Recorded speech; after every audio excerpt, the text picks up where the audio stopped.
I'm your host, The Don, and I'm here with Chatters. How are you today? I'm good, Don. How are you? I'm doing really well. Today we're going to be talking about, some Marvel news. We're going to be talking about some video games, like Red Dead coming out on PC. Some reboot news, which is basically half the news these days. And obviously we're going to finish off with a review of Terminator Dark Fate, as I've seen it.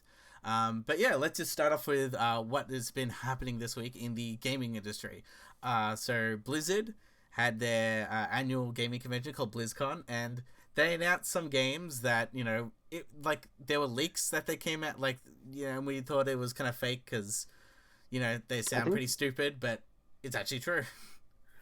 I think some of the news was actually ended up being fake because I think they were saying some leaks that were coming out were saying that Diablo 4 was going to be a shooter or anything or something like that, and I was also hearing that I think I even told you something I heard, which was that Diablo 4 was about the what is it, like the heroes, quote unquote, working with the demons, and that the angels, or heaven or whatever, I don't know how it works in Diablo, but essentially the good guys are working with Diablo this time around against the angels, so they're technically working with the bad guys.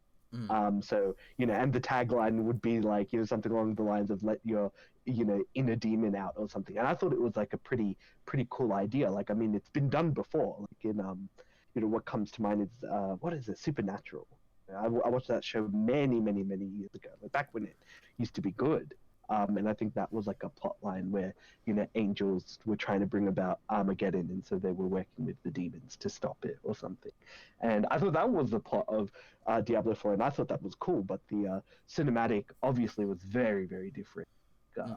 I don't know By, if you by the saw way, it the on YouTube. cinematic, like Blizzard, like their cinematics are always good, but man, this is probably like the best CGI I've kind of seen, like full CGI, like that cinematic. I was blown away, like the Mhm. technology we have.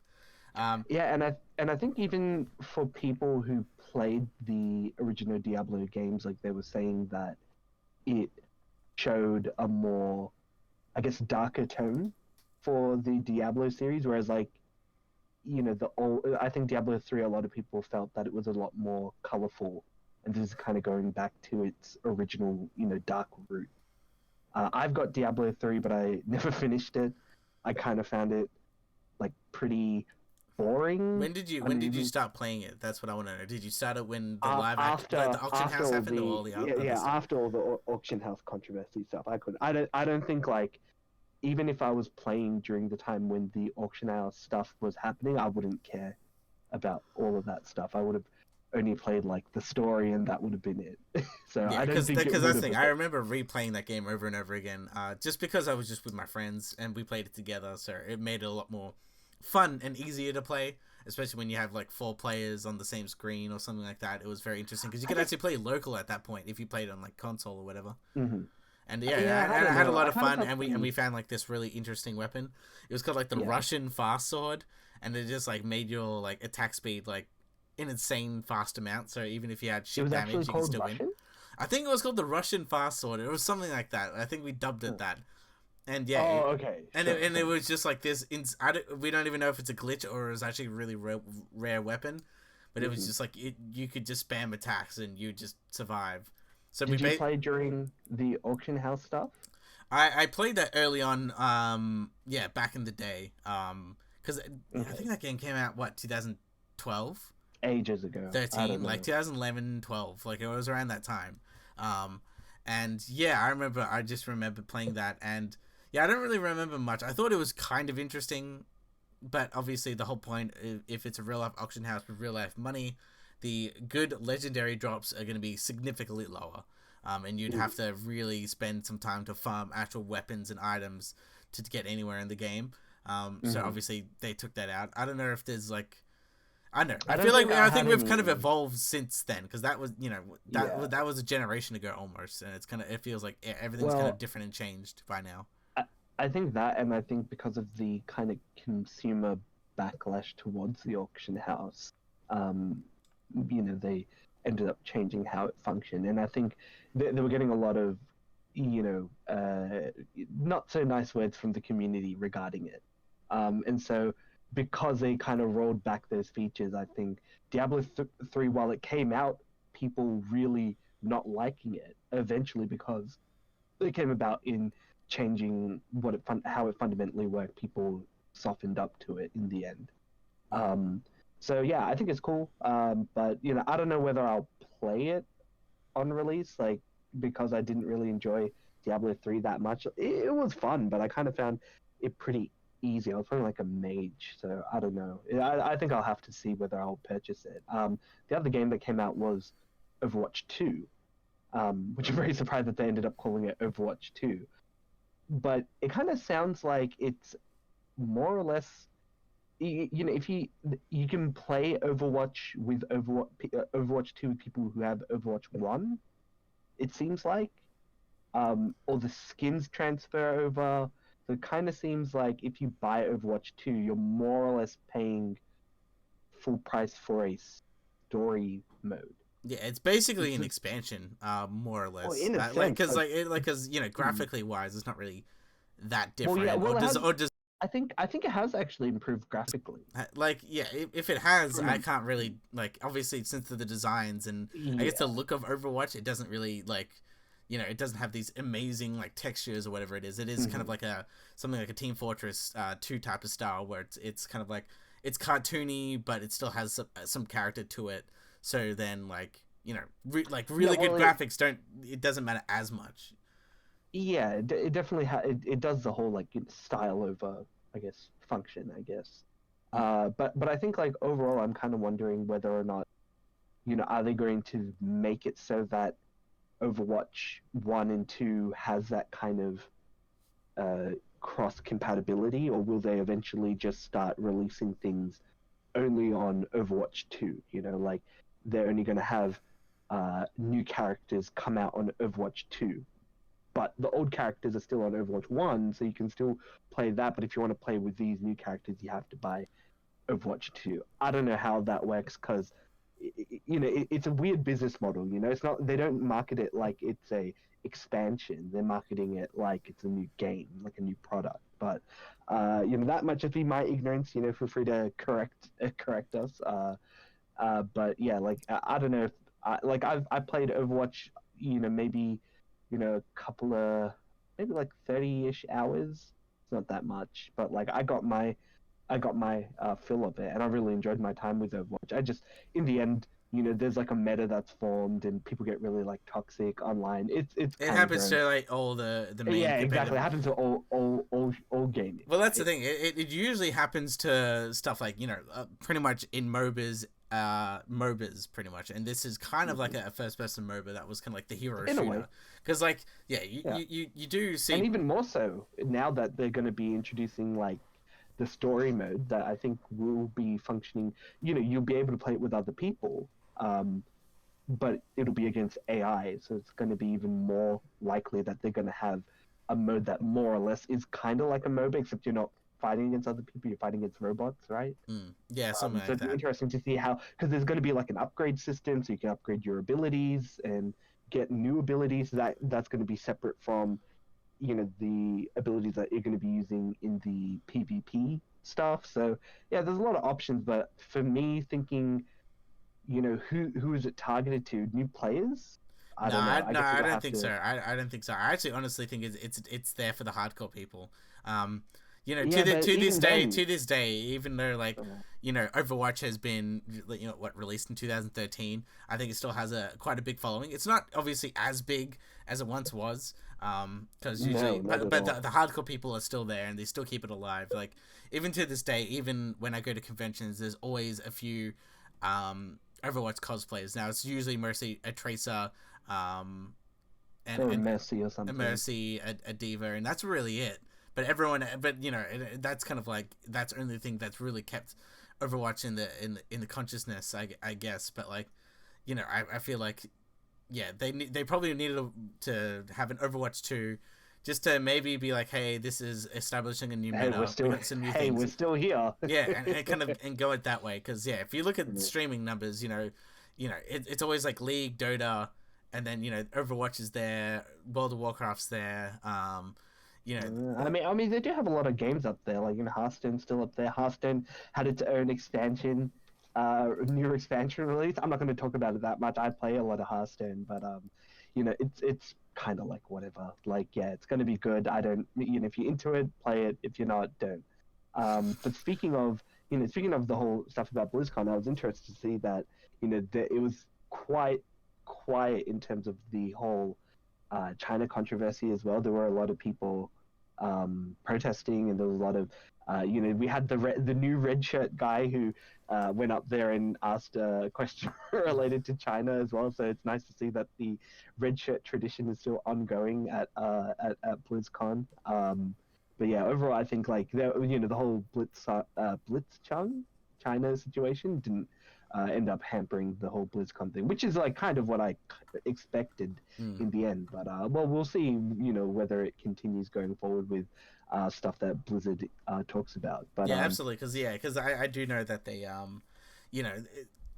Blizzard does change stuff for the Chinese market as well. Like, I think even looking at there's one reviewer. He's like a professional Warcraft 3 player, and he's really excited about Reforged. I've been looking at his videos, talking about skins and things like that. And when he's playing Undead, he's noticing like, oh yeah, there's less gore. There's less.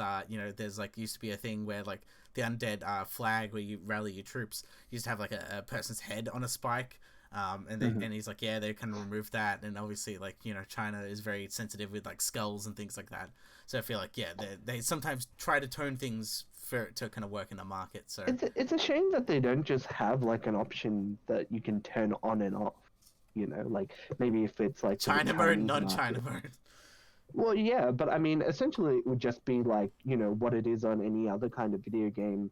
Where you have like more blood, less blood, no blood, like have something like that, and give players. I always like the option of giving consumers more power on how they want to consume content. If you want to see, it's like if you want to see nudity, you can put nudity in it. You can mod your dumb Skyrim game to have whatever in it. It doesn't matter. So long as you let the market decide what it wants, rather than doing something like, oh, we're gonna like this gore thing, not having skulls and blood and stuff. It kind of goes against the whole thing about raising the undead. Also, by the way, side note, the cinematic for the new Warcraft expansion looked pretty cool. I don't play Warcraft at all. But I always like the cinematics because it looks really cool. The last time I played any kind of World of Warcraft or Warcraft related thing was Warcraft 3. So yeah, I've never played like World of Warcraft at least. Never. I know. I know you can get it like free for like 30 levels or like 14 levels, or like after a certain point, I think you have to get real life gold. I mean, like fake gold and not real life gold. I think you can exchange in-game gold for like playtime. Yeah. Playtime right now, because that's like MMOs basically died, so right. It's like that's like kind of the only one really survived / left. That, and I think from memory, like Final Fantasy 14. Oh yeah, 14's like it's eating up the market share 100%. Like it's getting there. It's new. It's still active, and people have kind of moved on to that as well. And the battle system's pretty cool. Like I played a little 14, and I had some fun in it. It's just unfortunately I'm not a big fan of like the whole weird latency aspect. Like it's just your character standing still and yep, you're doing the attack. Like it just all seems very static and boring to me. That's my whole problem with MMOs. I guess I get that they have to be like that, but from a gameplay perspective, it seems very boring to me personally. Yeah, absolutely. You know the real funny thing, it just all comes back to MMOs, because remember that Overwatch was apparently all these dead random assets from like their new MMO called Titan. Right? So I'm very curious of just like all the abilities like of these heroes kind of make sense. Of like it could have been like a race of stuff, and I'm assuming that's what they kind of planned. Yeah, I mean it would have been cool to see what that would look like. I think unfortunately, because they've gone for maybe that's what this story mode is kind of like. It's them putting out a little bit of all the assets and all the stuff that they formed for Titan in the form of this shooter, which I think it's fine. I think this whole shooter thing, the Overwatch and how it is now, which is essentially Team Fortress, is pretty cool, and I like it. Yeah, of But course. yeah, we'll see going forward what those properties are like. But speaking of you know, Activision Blizzard in general, one big win that the company has done really well with is the new Call of Duty game, Call of Duty Modern Warfare, because that I think it's the like best game, best Call of Duty game in this decade, and it's made more than $600 million in sales, which it's kind of insane that this game is the one that did really well, versus some of the stuff that has come out in the past. More or less this is a soft reboot of the Modern Warfare series, but I guess it's just kind of showing that hey, people want to play like a modern shooter now rather than, I don't know, robots and And like flying in random space. perks and things like that. Yeah, because yeah, I played a bit of it, and it's basically yeah, it's still got the Call of Duty, I guess, like, arcadiness of it and how fast and quick it is. They Hmm. did introduce like a new mode that I've played a little bit with my friends, and that's more Battlefield, and that's the only thing that they play, because they're hardcore Battlefield type players, and this is the only like Battlefield modern thing that you're gonna get for recent times when you can get like a 40 times scope and get on a helicopter and things like that, and that side of things, it very much feels like a Battlefield game, but at the same time, Okay. when it's smaller, it does feel more like a Call of Duty game. And yeah, and it yeah just shows that like Call of Duty still has some stuff in there that people still play, and not only that, but I feel like also, I guess like around like yeah holiday time this year is been pretty lacking. A game that we're going to talk about soon, like something like Death Stranding, came out just exclusively for PlayStation 4. You have Call of Duty, and like, Well, and then in September we had Gears of War 5, which is really good. But aside from that, we haven't really had a big release. Because I remember, like, what, last year, the year before, we had all these constant games that were coming out, and it was like, you had to sacrifice time for this, for that, and I feel like a lot of that stuff was. Uh, all these things are either delayed until next year, around February, March. Final Fantasy VII remake, Last of Us 2, Cyberpunk, or everyone's just also waiting for obviously next gen coming out next year as well. So I feel like this is mhm. kind of like the taper end, and yeah, Call of Duty has its time to shine because yeah, I don't know what else is there that's really coming out for a big holiday season game. No, I feel you. Although that being said, I think like for something like Call of Duty to do this well in an environment that has free games like Fortnite is, it's kind of doing, old numbers. In the sense that it's the best game that came out in the last decade. Can you imagine? It's released 10 games, and this is probably the best one. Mm. Weirdly enough, apparently Modern Warfare 3 was the peak of Call of Duty, and I remember Modern Warfare 3 sucking ass. I really Yeah, didn't like because that they game. rushed that thing like because they knew they had the audience, so they're just like, let's rush it out. Because I do That remember Yeah, that's what I think. especially I think compared the one before that, and I think it was Mm, Black Ops, and everyone's like, Black oh, we like Ops. Black Ops, like, and I think that was the trend, and that's why Black Ops took over until like there was Black Ops 4 until like last year, the year before, or whatever it was, Mm. you know. Yeah, well, that's the thing. Like Black Ops did such a good job, and I really liked the system in Black Ops from memory, which was essentially you earn points and then you use the points to unlock things that you wanted to unlock, rather than having like oh, you unlock this gun at level 23 or whatever it may be. You can just, yeah, if you want the, I don't know, the AK-47, sure, you can buy it now rather than waiting like 3 levels to the end, before you prestige or whatever. It's cool to see that the game's still doing well. I'm considering getting it, but I'm not sure. I feel like it's doing well, but I've I had say some wait. I problems with heard it. the yeah, the story is really really well done. But everyone seems to be a little bit down on the multiplayer a bit now, Yeah, that's what especially I've heard as well. because I've especially heard. like as I was talking before, the big game, the big map mode, the one that's more like Battlefield. There's only like two Mhm. maps, and that's it. So Right. everyone's just like, yeah, wait maybe like 6 months until other maps get released, whatever it may be, and then you've got more content for it. And I'm pretty sure Mhm. the player base will still be there. Yeah, I heard all the maps and stuff for free, so that's always really cool that they have that in, because I think they haven't got the, what is it, the battle pass system that they implemented. What is a battle? That was some But old like, school. That was literally some old school like last gen stuff where it's like milking. Like, I think it was either Call of Duty or Halo that started that. What? battle passes? No, I thought, not battle passes, because yeah, oh, that's like more of a season pass type of thing. But I yeah. mean, charging for expansion pack maps for Oh, right, yeah, multiplayer sure. games. Because like you get an expansion pack like for Diablo or whatever it is, and that's kind of like Mhm. a whole different game. But I'm talking more about like shooter games where it was different multiplayer maps, and you couldn't match with people who had those maps, and then it would segment the player base. And I feel like now everyone's just kind of like, Yeah, we're just gonna give you the maps because we're in such a competitive market with free to play now that like you can't charge an we extra can't so and afford. so money for maps, so we're gonna do Well, it in like skins. that and like when people do buy these maps, as you said, it does segment the player base, and then you just have the majority of people playing on the maps that they already naturally have available, rather than these new maps which obviously die. It's always been the case with something like the Battlefield games as well.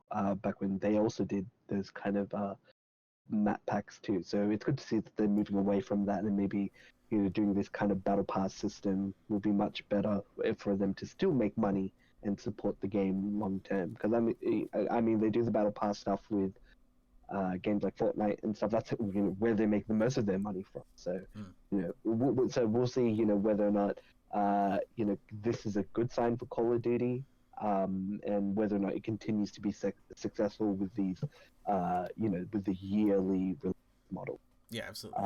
going forward. But as you also mentioned, there has been some games being released. The first one is Death Stranding, which isn't exclusive to PlayStation. It's also on the PC. So that was a huge surprise for me. That kind of came out of nowhere. It's like, oh, by the way, a couple of days.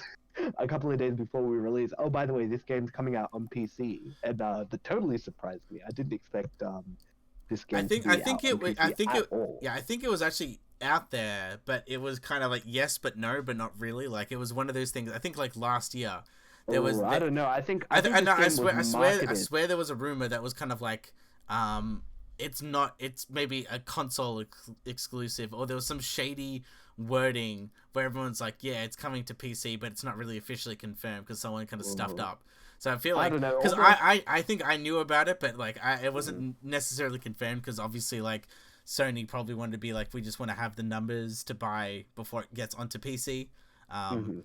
and yeah, and it is, because I'm assuming to buy Kojima's studio and to have a game that's been in development for at least 3 years, For 4 years, for a while, 3 to 4 years, that's going to cost quite a bit of money. And I don't think like even PlayStation 4 has like a really like the biggest console install base, even though like Switch mhm, is kind of catching up, especially in Japan. But yeah, I still don't think it's gonna make it makes all its money back obviously from this. That's why there has to be these different mhm. revenue streams, and that's why like PC is the probably the best option as well.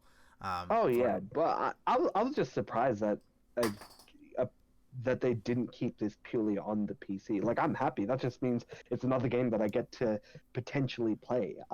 Although it's really interesting to see the early reviews for it, because I think we were talking about it before the show started. How I think there's a lot of hesitation when it comes to reviewing this game, because obviously it's made by Kojima. He's kind of heralded as being, a visionary when it comes to video games, which he obviously is. But I think people have been kind of shy to give it a bad review if they don't enjoy playing it. Although from some of the reviews that I've watched, and some people who've played it, they've said that there's certain things that are fun about the game, but then there are certain things that aren't, or are very clunky, or such as like some of the controls and things like that. Essentially, it's a very Kojima ass game. Because like, Yeah. but unlike, because you could say that, yes, but you can say it in the other way, because a lot of pretty much all the Metal Gear games, like especially with three is probably 3 and 2 are very clunky, I guess, in how it controls and things like that. But I think 4 and 5 were a lot more fluid in its controls. Like 5 was probably like the best option because it was just so fluid, and gameplay was always fun. And I feel like Hmm. for some of the Kojima games, he does certain things where it's almost like, why is this an action, or why am I doing this? It's just like, it's just stupid random stuff that isn't Well, core and it's I not think I fun. But like remember. he puts it there for like the realistic approach or something, just because he wanted to prove a point type of thing. And I feel like Well, I think. that's the thing with Kojima. He's very like, that's why I think it's also hard to review his games, because it's just kind of like, I can see where you're coming from this, but as a reviewer, Yeah. I don't like it or I do like it. That I think that's the, he's a kind of 70-30, 70-40 type of person that likes people's stuff, Well, yeah. Well, here's the thing. Like, I hope people aren't overhyping this game because it's a Kojima thing. I remember I was having a discussion with someone in regards to the latest Kanye West album that came out, which, by the way, is a great album. But regardless, I was talking about them about whether or not people, and I watched this short film that came out like in tandem with the album release, and essentially I was talking to people and I was asking them, hey, do you think that your review of this movie is, affect the short film is affected by the fact that it was created by Kanye, or is, has his name attached to it, and does it make you give it a higher score versus if you didn't know it had him in it, or if it was made by a random person, right? And I think very much, I had two streams of thought. The first stream of thought is people will rate it higher because Kanye made it, or in this case it'd be Kojima. Like, Kojima made it, and because he made it, you can't give it a low score. And then there's the opposite, where people think that because Kanye, or because Kojima made this game, and it doesn't live up to that expectation that you might have for it, people might give it like a lower score or a lower rating or whatever. So I just hope that people at least approach this game very neutrally and don't have this kind of, because I kind of find the former is more disastrous than the latter. Oh, they're both bad in their own way, but I think being misled to think a game is good is worse than being misled thinking it's bad, or maybe not. I'm having a crisis of conscience as I'm explaining. I feel like people like they're both bad. I feel like people like underdogs almost. Like, I think that's a general thing. I think the thing is, at least in this, I think here's the problem. I think I'm getting all my getting my thoughts collected, right? I think the thing is, because Kojima has made good work, I think it's more dangerous for and there's a higher likelihood of people overrating this game than underrating it, if that makes sense, right? Like, it's not like he's like an indie guy who nobody's ever heard of. Because he's a big name person, people are more likely to give him a higher score versus if he was some no name. So he is more likely to get a good score on a game than a bad score, and I hope that the game does reflect that. Because a lot of people talk about, it's just a walking simulator, but it isn't just a walking simulator. You're not just a delivery guy. There's like a lot of other cool, crazy shit that's happening in the world, and I hope that that aspect of it, that is the edgy Kojima or whatever side of it, works out really well in the world. I'm interested in the game. I just wish that Konami would just release all the Metal Gear Solid games on PC for me to play. That's what I want. Yeah. That's a totally question aside. I don't want to play Pachinko or what. Damn you, Konami. Yeah, who cares about Konami anymore? They don't do anything. Well, other than making Pachinko games. Yeah. But speaking of things getting released onto PC, we have Red Dead Redemption 2 finally came out on PC. So yeah, this was pretty much the game of last year, I would say. I feel like that was, this time last year, it was just all Red Dead, just nonstop. And it finally, PC players finally get it, because, it's still funny. They get Red Dead Redemption 2, but they never got Red Dead Redemption 1, still to this day. So they can't play. I mean, I think there's definitely a chance for them to do like some kind of reboot of it, especially given that they basically have the engine now, right?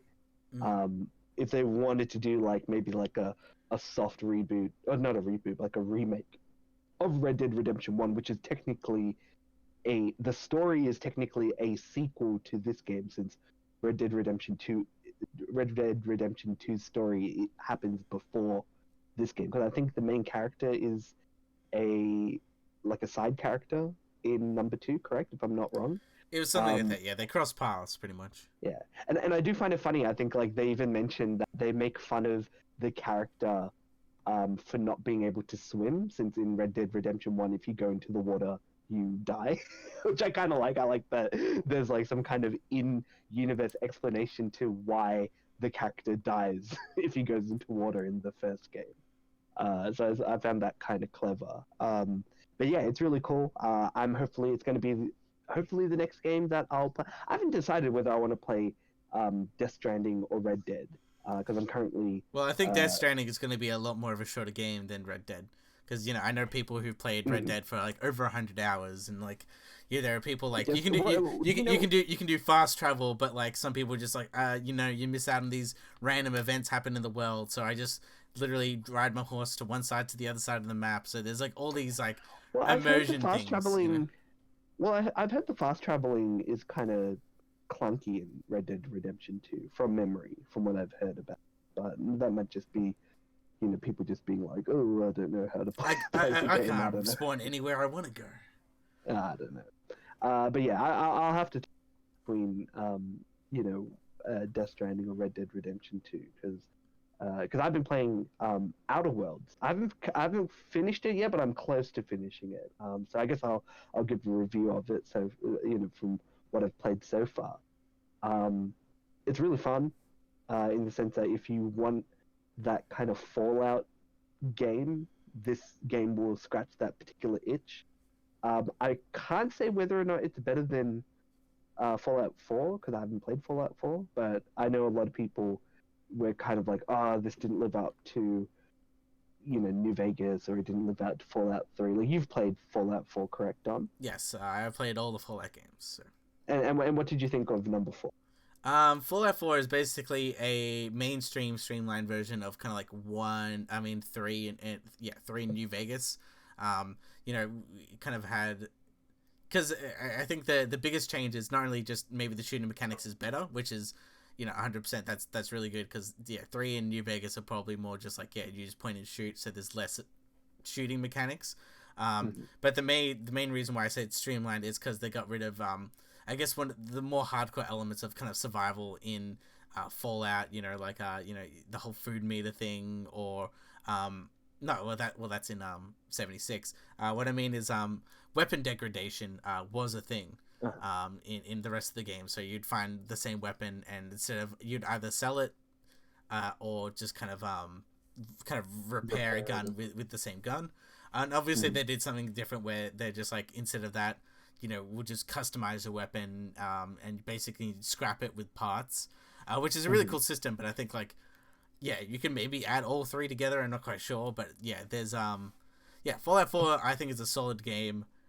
It's just more Fallout, I guess, and people people expect from Bethesda a lot more of like revolutionary type gaming over just the same old. Yeah, well, yeah, exactly. I think that is also a problem with it. Although I've heard the story was kind of meh for 4. But anyways, with Outer Worlds, I kind of feel like this would scratch most people's itch in regards to Fallout, because like you said, it does have the whole weapon degradation. And the thing is, I kind of hate that system. Personally, I hate the whole weapon degradation system, mainly because it's kind of like an extra thing to do, if that makes sense. That's kind of more tedious. I know. I feel like certain people like it. Like, I feel like the people who I know. Some people who like Dark Souls games would like it, because Dark Souls is just like, you gotta manage that stamina bar. Well, yeah, I believe.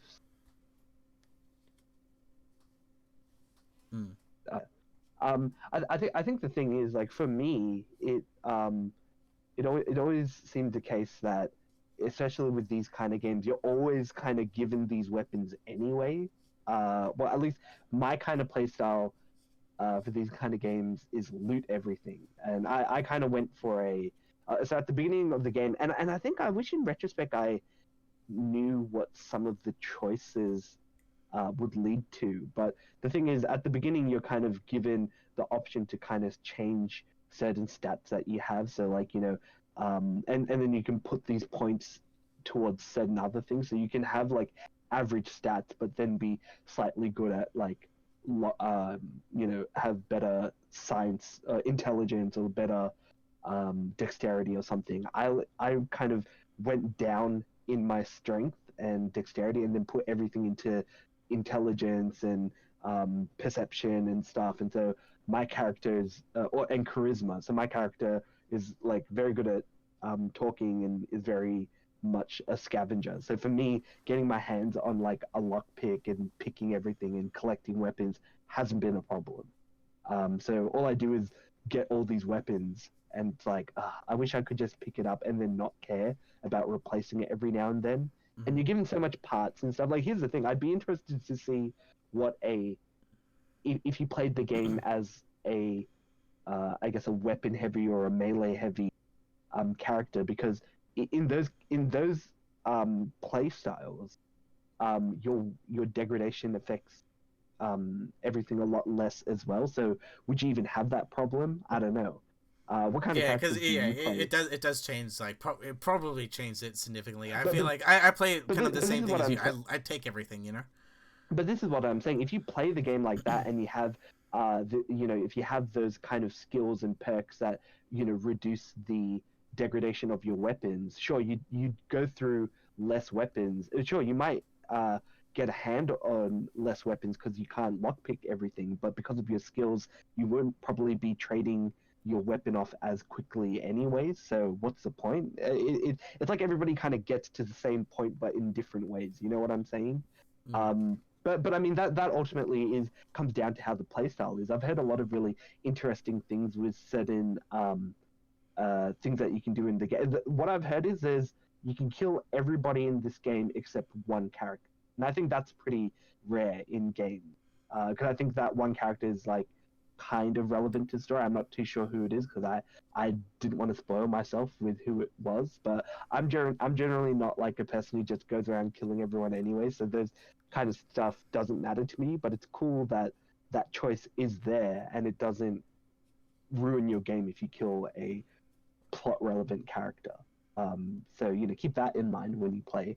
I've been playing, having high charisma. I think I've been going through the I think there's three. There's persuasion, lying, and intimidation. I've been going through the persuasion route rather than the intimidation route. But it's really cool to see some of the dialogue options that you may have if you have a high enough like skill in it, and that's where you can kind of use so you have like companions in the games, and based on their skills they can upgrade your skills as well if you have them in your party. So it's a good way to kind of have certain characters relevant to certain situations if you think you might need them. So there's some strategy there. Overall, the story kind of seems more like a Borderlands story. There's a lot of criticism. Corporations have taken over, and there's a lot of like talk about the criticisms of like capitalism and what happens when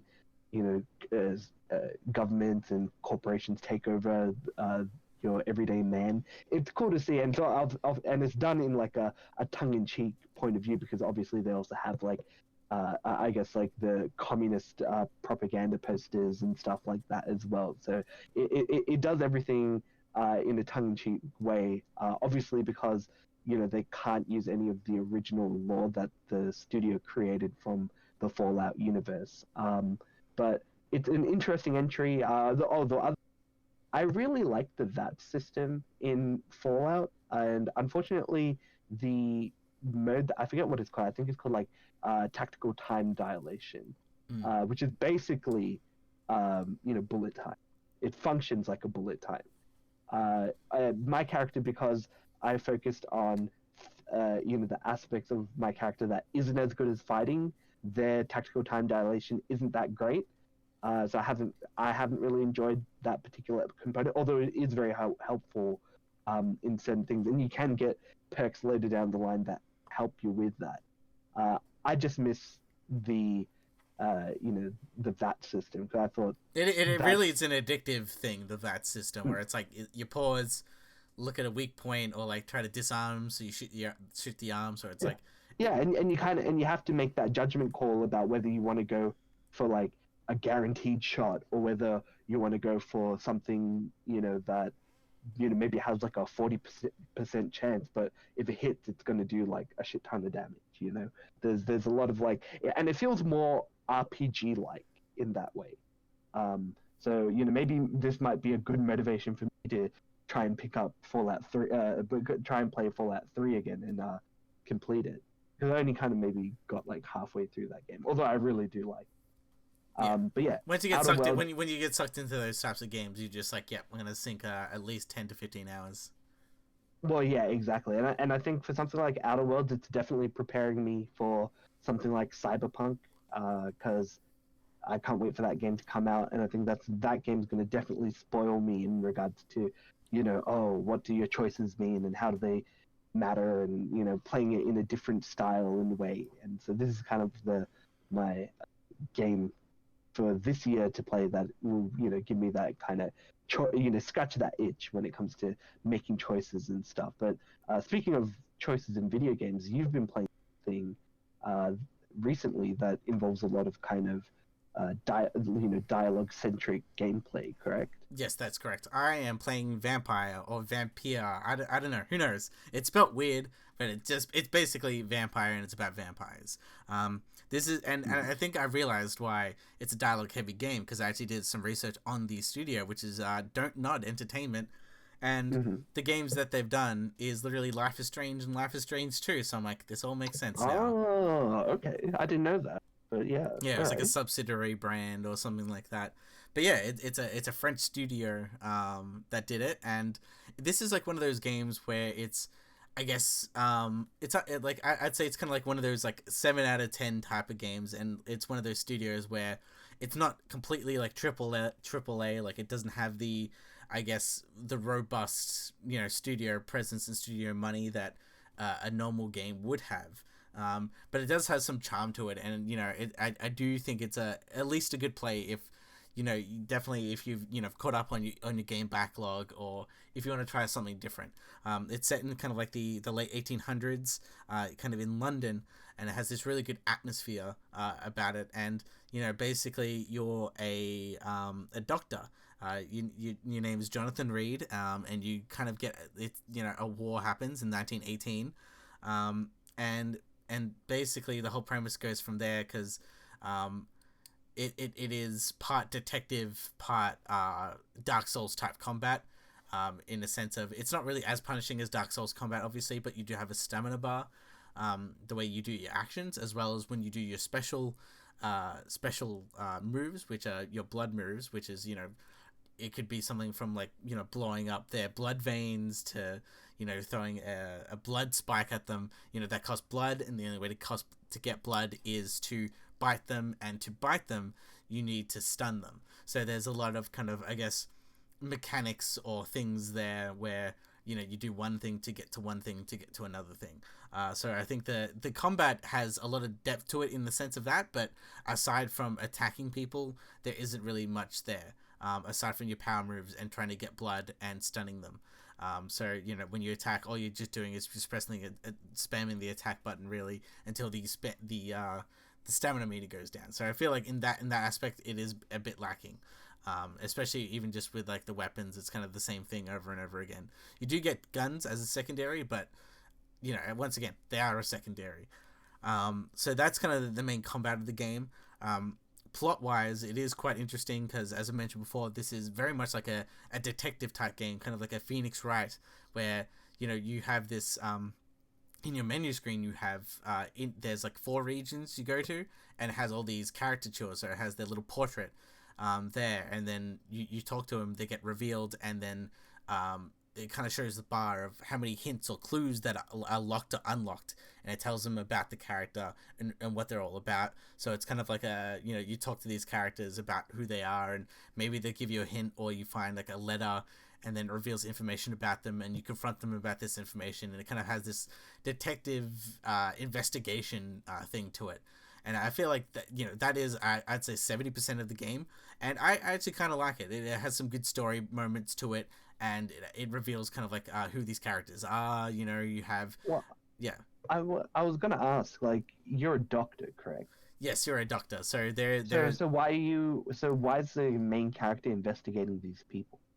I think because the overall kind of thing, it kind of has this kind of I'm trying to remember the game that kind of did this the best, but it kind of has this kind of meter where every single, Mm, as I mentioned before, every single city or segment of the game that you mm, get, or like region of the games that you go to, have these different people in them, and they have like a health bar.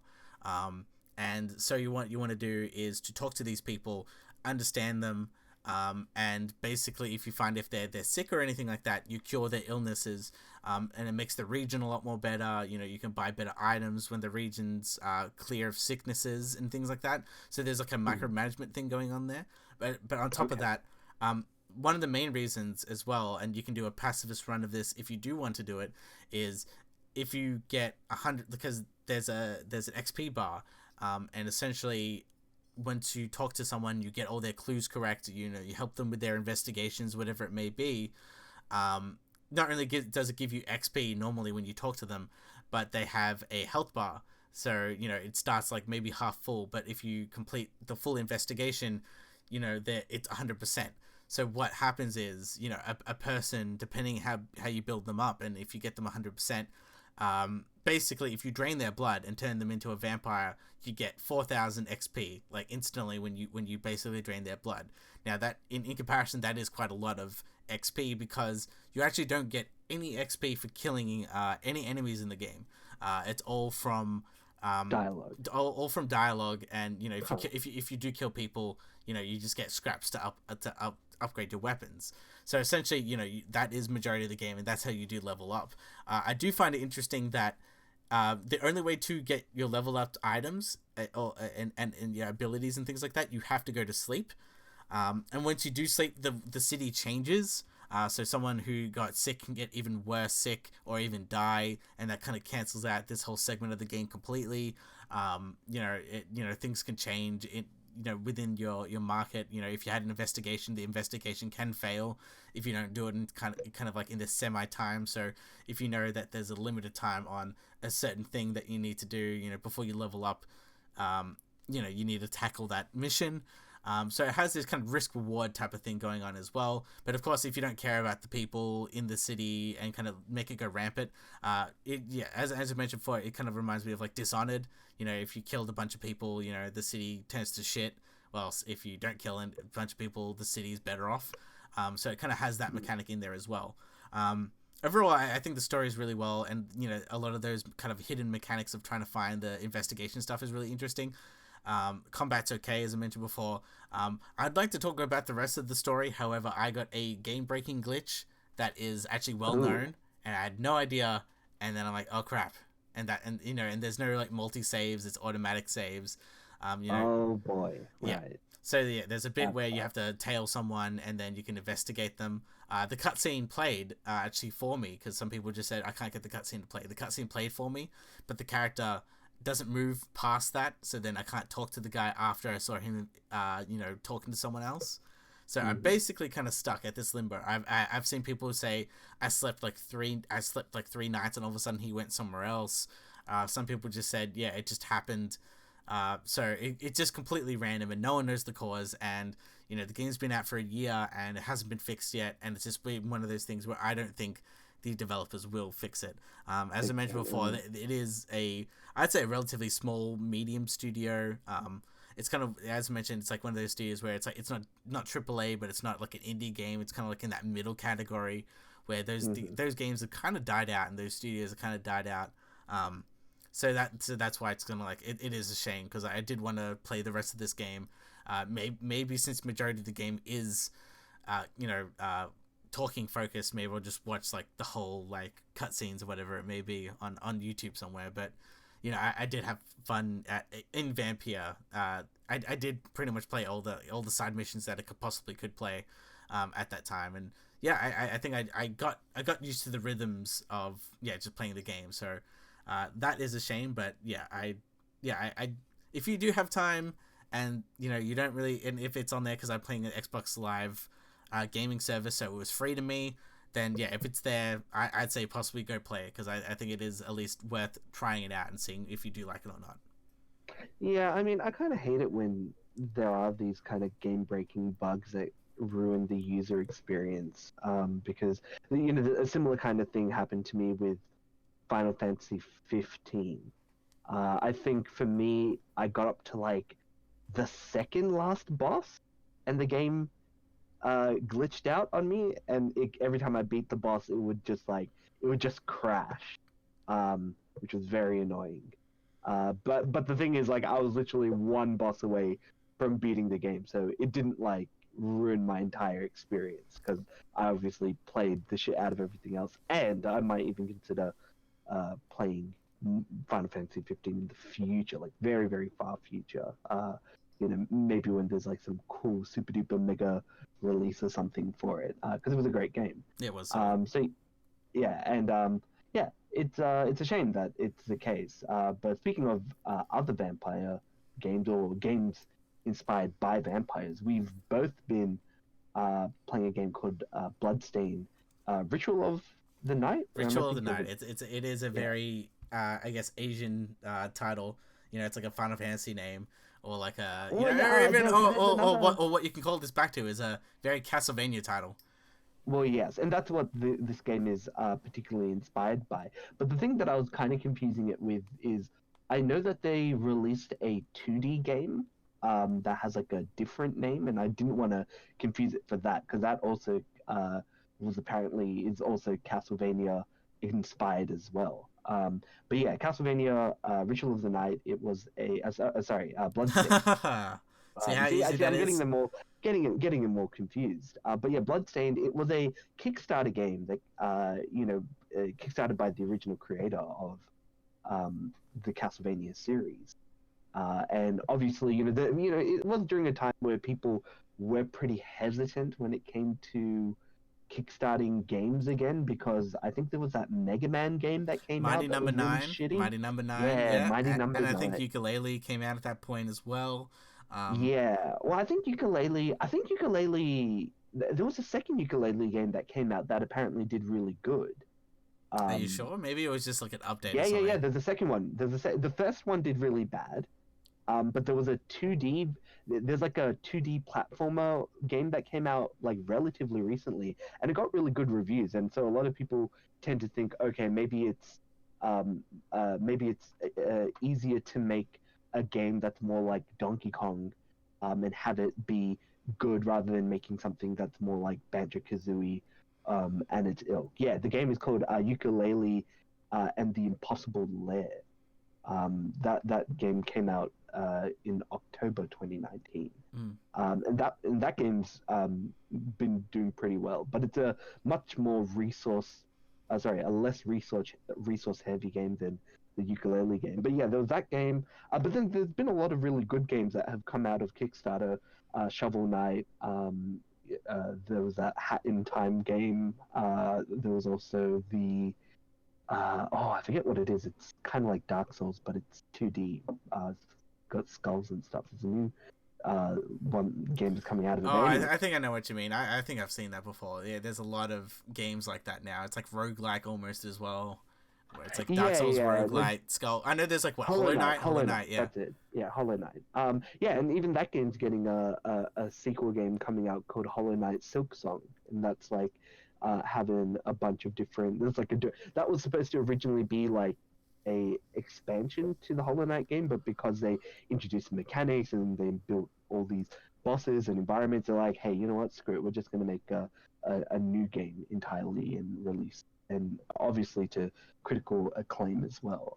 So Castlevania, the Bloodstained game came out during a time where people were pretty skeptical, and I think initially also the 3D rendering, like people wanted the sprite artwork, which I can definitely understand because I'm very fond of sprite artwork over 3D rendered graphics, especially given that sometimes you can kind of skip out on those kind of things in regards to the creation of a game. But I think ultimately, Bloodstained has a very interesting style, and if you can kind of get over the fact that yes, it is 3D rendered, and yes, it is basically Castlevania, but it isn't Castlevania. If you can kind of get over that, there's a very very good game that it builds upon.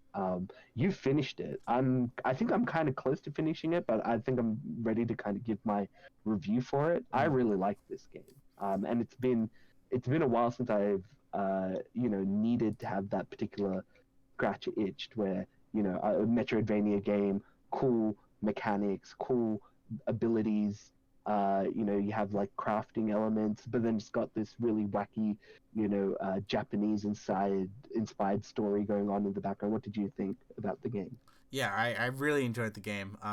It pretty much sucked me in. Once you get I think once you get like maybe 3-ish hours in, I think like if you played it for then on out, you pretty much you go through this whole thing where it's like I need to play this because the mechanics are just really solid when you fight combat with.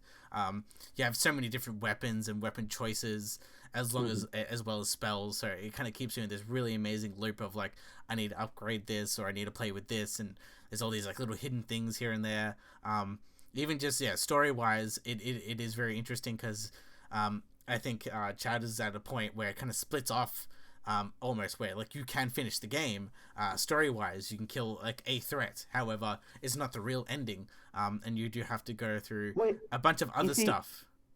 It's really interesting because I think because I was telling Don about how I beat the boss, but he assumed that I beat it early, but then I started telling him, oh, but I did this.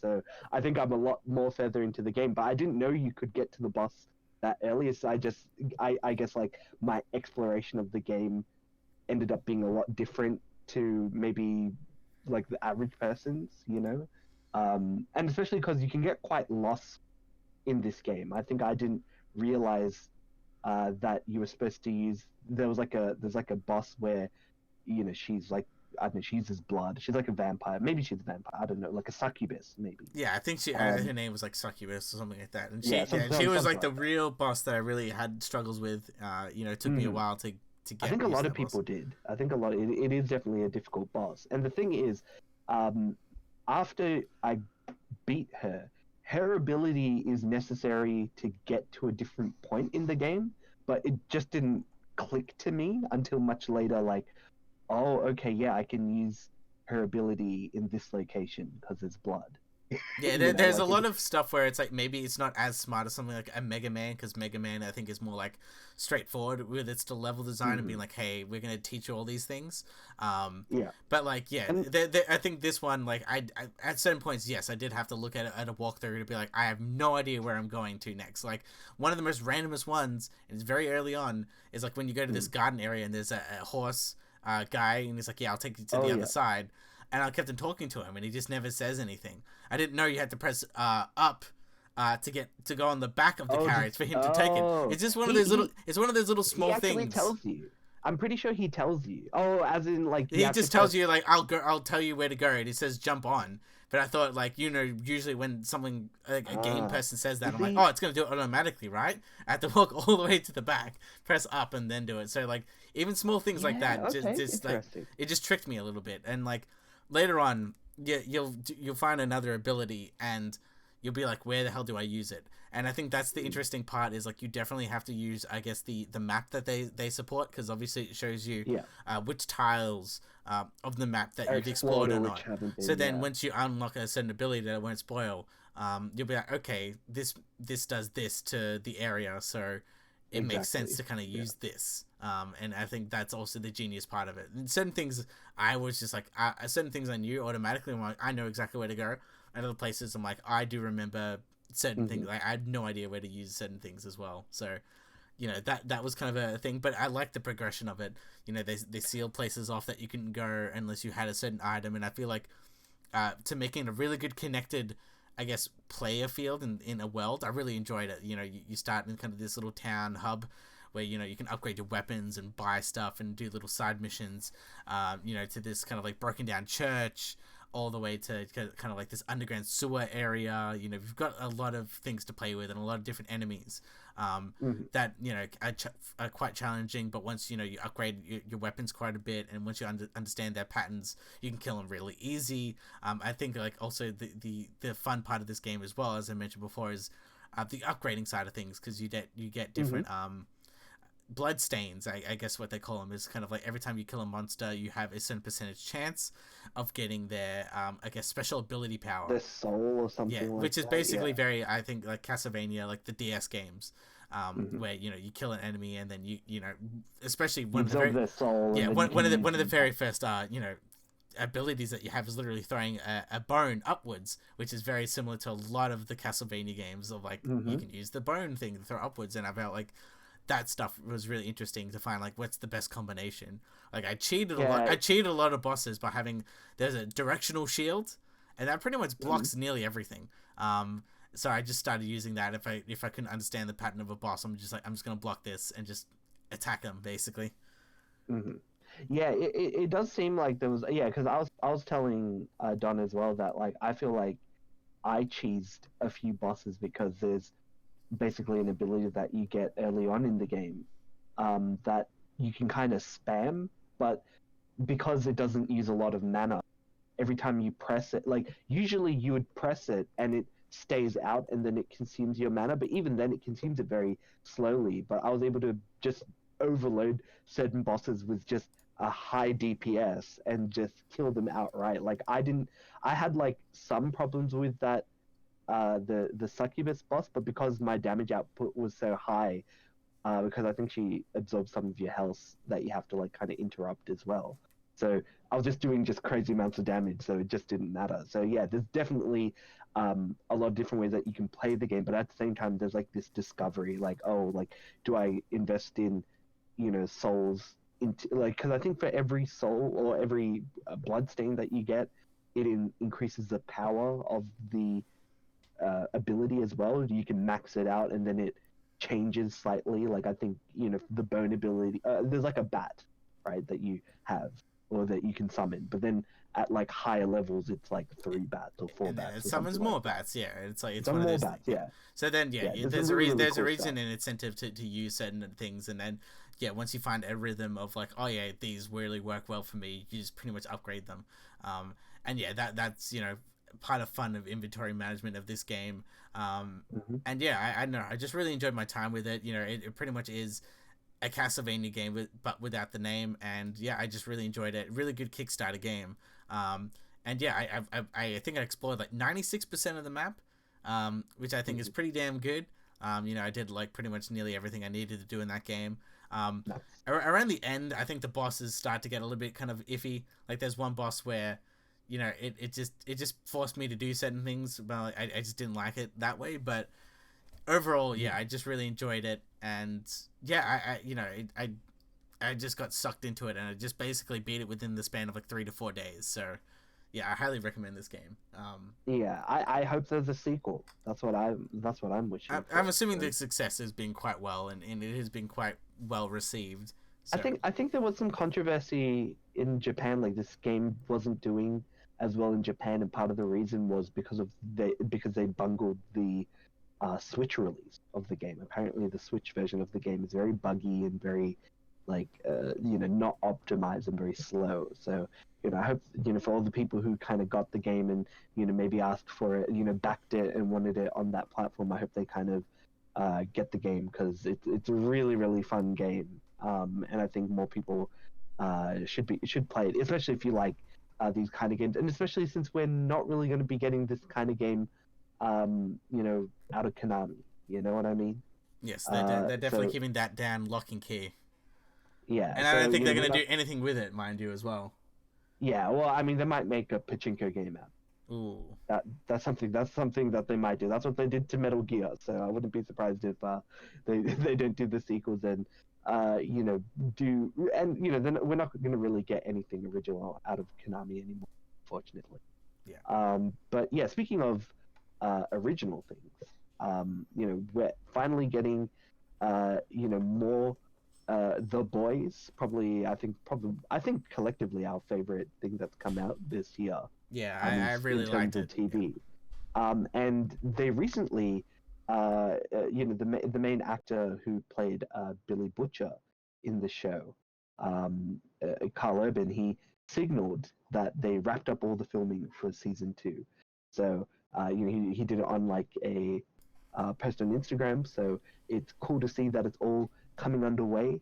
And yeah, like apparently they're saying that the show is going to be, or the season two is going to be released in 2020. So I'm very excited to see more of this show and see, is it going to be the end in season 2? Since I think they're I think they're running out of stuff in terms of content. So with everything, I feel like they've got stuff to do. Like I feel like they could kind of pad it out, like because there's a lot of things I guess the TV show doesn't really touch on that the comic book does, and obviously it's kind of splitting up so they can kind of do their own thing. But a lot I guess the kind of semi filler of the boys comic book was the boys group would see these corrupt superheroes and kind of do a case on them.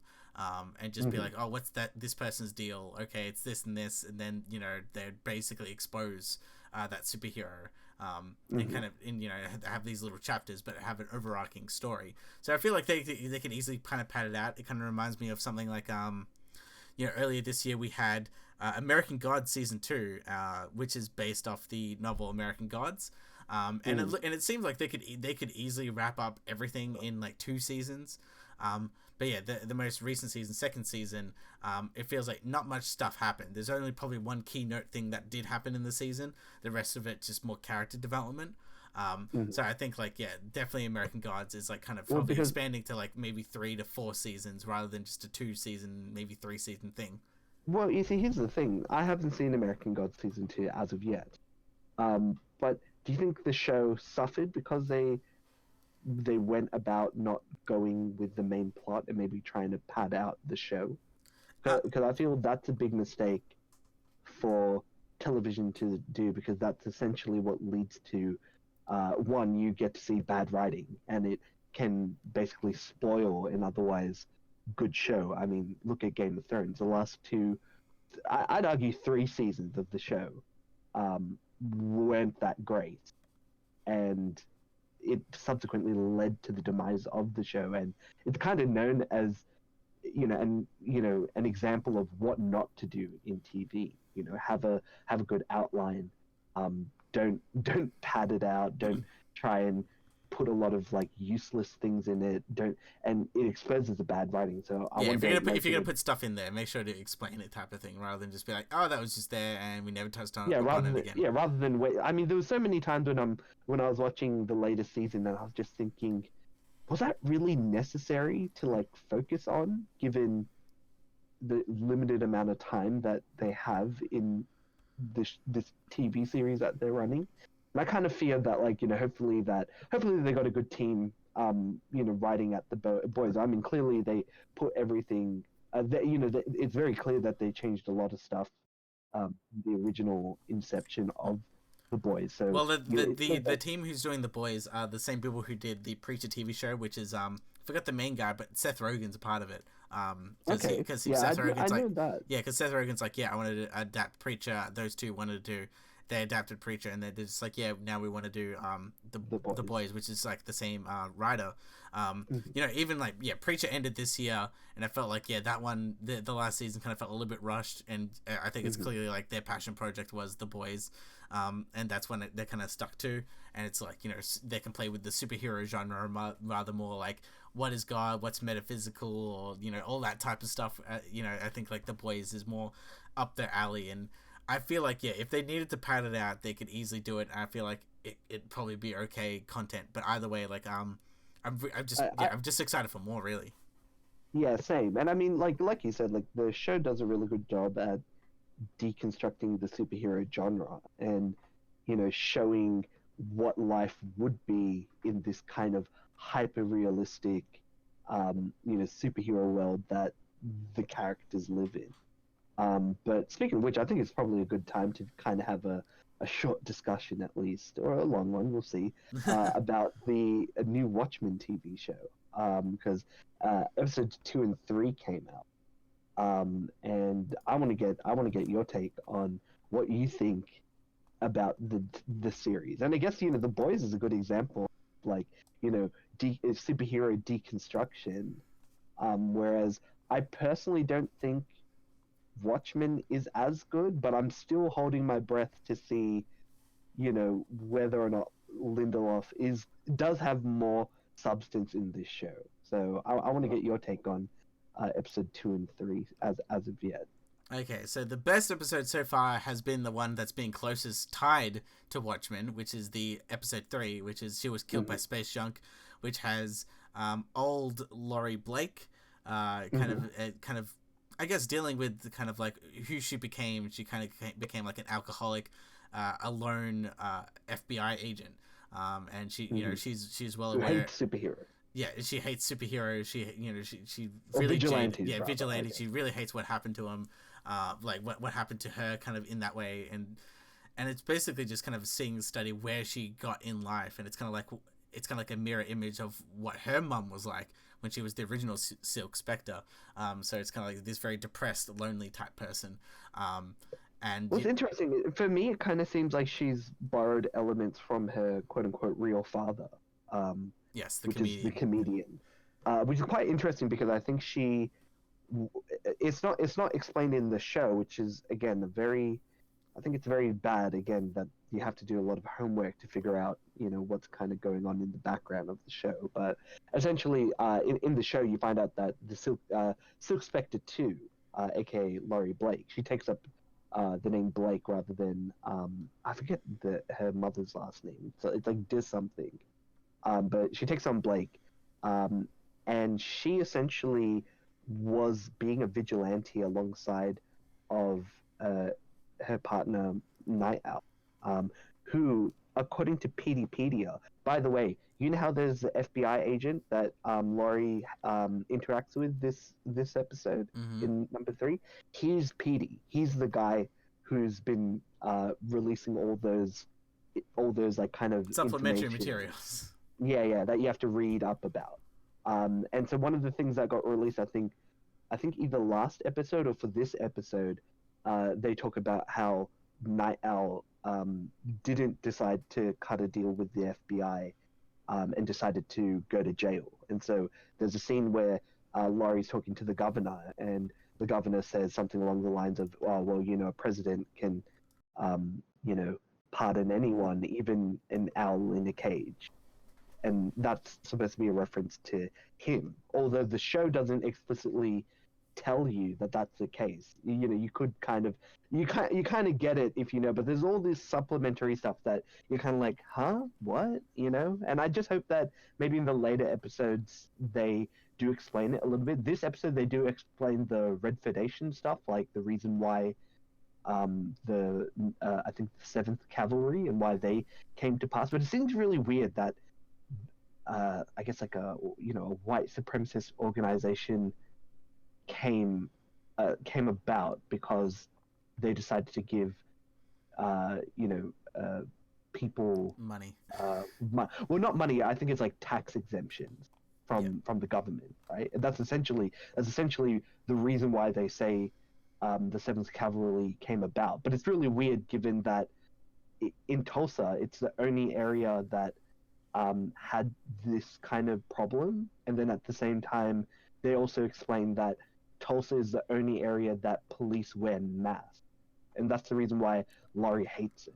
Because, she says a pretty good line where she says, what's the difference between a vigilante and a cop with a mask? And, the main character, she says, I don't know. And then, Laurie says, me neither, right? Obviously, supposed to show her Mm-hmm. disdain for how things are run here. And obviously, I think there's supposed to be a lot of comparisons behind how certain people's civil liberties are being violated, even though, like, the people are supposed to be, known racists or known troublemakers. But I think that's what the show's trying to show, that, hey, like, rounding up people isn't a good thing. So that's why I'm still holding on to hope that, yes, it's doing this whole thing where you're supposed to think that, hey, um, this is supposed to be like herder, racist people bad, cops good. It's not going to be like that. I think it's clearly showing a little bit more complexity. I just hope that they do a lot more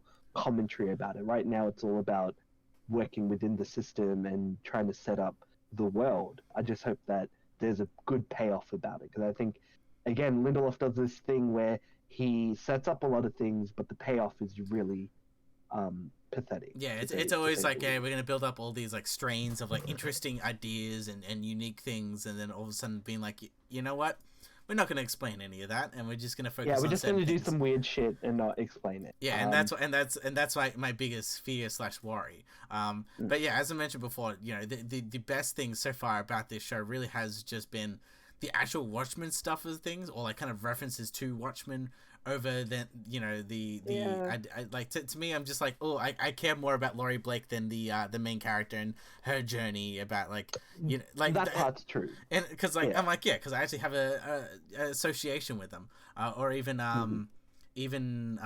I forgot his name, but the basically the Judd? Osmandian, yeah. Well, Oh, sorry. The like what? like The yeah, Looking Glass. yeah, look, like I'm very curious of like what's still his deal, because like we did speculate that Well, I mean, his servants are like clones, and that's true, and it basically like the whole thing is like, as I mentioned before, what's the payoff with this whole thing? I'm still very curious, or is it just gonna be there because Watchmen? That's well, my yeah, thing. I think ultimately that's what it is. Like, you look at the very, very small, well, not even subtle, they're very explicit. I think for people who go into this show not knowing any of the references, you miss out on a lot of these kind of cheeky, like, references to things. Like, for example, when we're looking at Agent V, there's like a pirate flag, and, that's obviously, and, they go to, Laurie and, I think PD go to an inn, to like a motel inn, and it's called the Black Freighter. There's all these kind of things that are obviously nods to things from the Watchmen comics, but they just seem to be like, uh, at this stage, they just seem to be like, hey, look at this reference. Like, I think in episode 2, the characters, like the little kids are wearing like a pirate costume and an owl costume, right? It's like, oh, hey, we get it, night owl and pirate from the Black Freighter. But all these things are very superficial references. Like, there isn't, yeah, at least in Watchmen, it used to be references to like time, right? Like, for example, the clock, and the clock is supposed to represent, doomsday. So when people look at the clock and what is ticking, it's sure, it's supposed to represent the time, but then it's also supposed to represent, the state of the world, and it going to doomsday, it going to be the end of the world, so to speak, which was a big deal, back during, the Cold War. Like, all of these references just seem to be, hey, remember that character? It's a thing. Whether or not that actually fundamentally results in some overall theme, I'm not sure. I mean, have you been reading Doomsday Clock? The comic book, yes.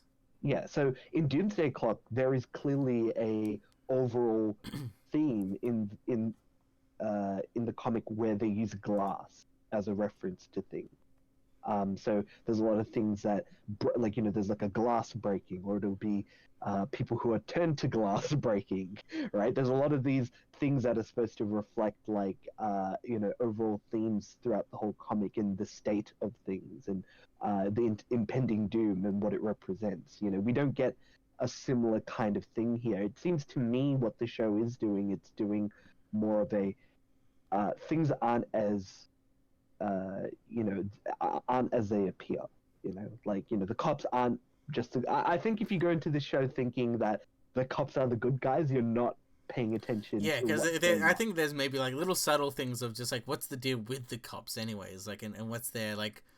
Because they were very adamant about, like, they had the security of the guns, and then once one of the cops got shot, they're just like, yeah, get their guns. So I feel like Well, I mean, I almost feel like, yeah, maybe maybe there's a whole thing where it's like, vigilantes are just like the cops are vigilantes at the same time, maybe, or certain people are masquerading as well, others. Like, there's well, all if you, this type of stuff. well, I mean, if you think about it, Looking Glass kind of reveals to Laurie what the dome is. That dome that they're in, that he does like the uh, ex- uh, interrogations in, and he explains it as, and is kind of reduced to being a racism detector, like to tell if somebody's a racist or not. But ultimately, that's what it's supposed to kind of show to the audience, that hey, this thing doesn't actually tell Looking Glass whether somebody's a good or a bad person. All it did was show whether or not they're a racist or a sympathizer towards the Seventh Cavalry, and that ultimately led to the secondary interrogation where that guy got his shit beat in. And so it's kind of showing that, yeah, like, the law in Tulsa is definitely becoming more authoritarian, is definitely becoming less about caring about people's civil rights. There's even a scene where Laurie asks the guy, "Hey, are your civil rights being violated?" And the guy is like telling her, "Yeah, I was just dragged out, and they didn't come with a warrant." And she's just like, "I don't give a shit." Like, it's just very funny because it kind of sets up the world that they're living in, and It's like, yeah, the town has all these like certain rules, and then the rest of the world does not. yeah, and it's also kind of leading to this idea that this senator, he's Senator Keene, I think he essentially, uh, wants to become president, and through what he's been doing in Tulsa with the whole vigilante act of like giving people like the masks and stuff, that's how he got into power. So I think there's one prevailing theory that he is orchestrating the Seven Cavalry attacks in order to justify the police using those masks, because they also mentioned that, hey, like other states want to implement the same rules. So again, it could very much be, hey, like I'm doing all this to try and get into office, and all these Seven Cavalry attacks are a false flag. Like that could be something and that does sound very Watchmen, if trying to subvert your expectation. But again, a subversion while putting something interesting in their place rather than nothing. Or just like subverting, but like doing everything that no one like. It's just like, it's just not good. We're The outcome looking is at not you, good. Star Wars. We're looking at you, new Star Wars. All right, don't disappoint us. But yeah, I haven't. The show is very weird, especially with the giant blue dildo at the end of episode 3. But like But it has a point. I guess the bigger reveal at the end is kind of like the whole car thing slamming down is like, is Dr. Manhattan really listening, or like what's the deal with that? I don't know. I see. Because I like don't know. you would assume that it's like Dr. Manhattan is like doesn't give a shit, and Mhm. and it's just like maybe something else was set up. I don't know, or like because the whole thing of like the whole squid Could be. rain is all fake. Then what says that anything else can or cannot be fake? Yeah, that's true. I think it's very much he could be involved. I think it very they definitely went on a completely different direction with Watchmen, the TV series, because in the comics he decided to go away from that particular universe and jump into the DC universe to fuck around. But they do everything in a very, very interesting way in Doomsday Clock, and the mystery, and it still feels very Watchmen, except you have like Superman in it. You have, but then you still have the really nitty gritty tight stories, to do with like there's the actor that in Doomsday Clock that Dr. Manhattan interacts with, and finding out his story as the series continues is very interesting. I'm looking forward to issue 12 and just seeing how everything finishes off. That But comes out this like next show, month, doesn't it? yeah, I think so. It's coming out very soon, so we'll see how all that ends, especially with the big shakeup that's going on in DC. I don't know if you heard that there's going to be like a semi reboot of the comics that I'm very upset about, but we'll see. They have to kind of do it for sales, but I just hope the quality of the comics don't become like New 52 tier. But yeah, overall, I think Watchmen, it might still have some good things. I just hope that the main character, she gets to do something interesting, and maybe there's some, because at this stage they seem to they describe Angela as his sister Knight, you know uh, persona, as being like this really vicious and like bad person, but we haven't really seen her do anything too bad. I think the Would you only agree thing with that you that? could That was see like is probably like the first episode where it's like, yeah, we need to question that guy, and he's like, nah, I'm just gonna punch this person and see what information they have. I yeah, think that's but probably like the relative. only that's like the only thing. But like, Well, yeah, I guess it's I an think interrogation. there's still maybe a mystery behind her and what her deal Yeah, is. I'm still trying to see like who is this character, and like where because the thing is, at this stage everything that she's done um is quote unquote justified, right? In a sense that, oh, she beat the shit out of that guy, but the guy turned out to be a racist, and they were plotting something, and they did end up plotting like the assassination potentially of a senator, right? So it's one of those things that she hasn't made any mistakes based on her bad actions, you know. So I'm waiting to see, you know, because Laurie's supposed to be that character who kind of is like, hey, like, you know, what you're doing isn't the correct way to go about um, justice and the justice system, especially her, because you know, in the Peterpedia kind of extended files, like it said that, you know, her and Night Owl became alternative superheroes and acted as, you know, still were crime fighting until they got caught by the FBI. So she, more than anyone, kind of learned her lesson, so to speak, and kind of made her bitter. So it'd be interesting to see whether this series makes her change her mind and think, hey, maybe uh, you know, having masks and having being vigilantes are a good thing, or whether it's a bad. But you know, we still have because it's is it 10 episodes or 8 episodes? I think it's a maybe an 8 episode. No, I think it's a 10 at least. I feel like At least a 10. I feel like there's still that. I think that's the problem with the Lindelof thing. It's just that there's no real like you get all the information in really drip feed until like you finally get something or like a revelation kind of at the end. So like I'm hoping. They're even saying that there's going to be a second season for the thing. Yeah, well, I don't know, because even they just said, "Oh yeah, it was made to be one season." So I'm like, okay, like, I have no idea. I have no idea. So what their whole plan is, I don't know if that was just them saying like, "Oh yeah, we made sure that this could stand on its own." I have no idea. So. Oh well, I guess we'll have to see. But in terms of things that are going to be happening in the future, they confirmed Spider-Man Into the Spiderverse 2, or the sequel to that particular movie that's been confirmed to come in spring 2022, which, you know, it's so far away. But, you know, I just kind of want more of this world. But, I mean, I'm willing to wait, obviously, because the first movie, I think I made it my movie. You made it number one. And deservingly so, because it was a really, really good film. So, and made by Sony.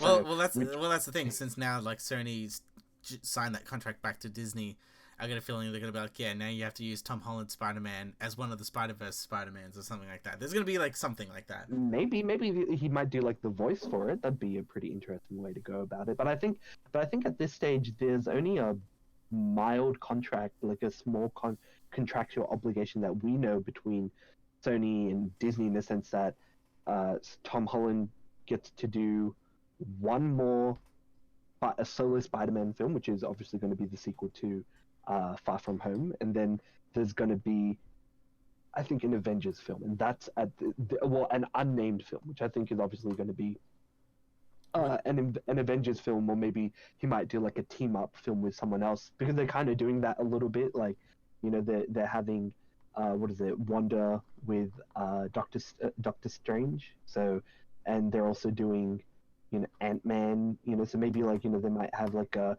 few characters popping in there.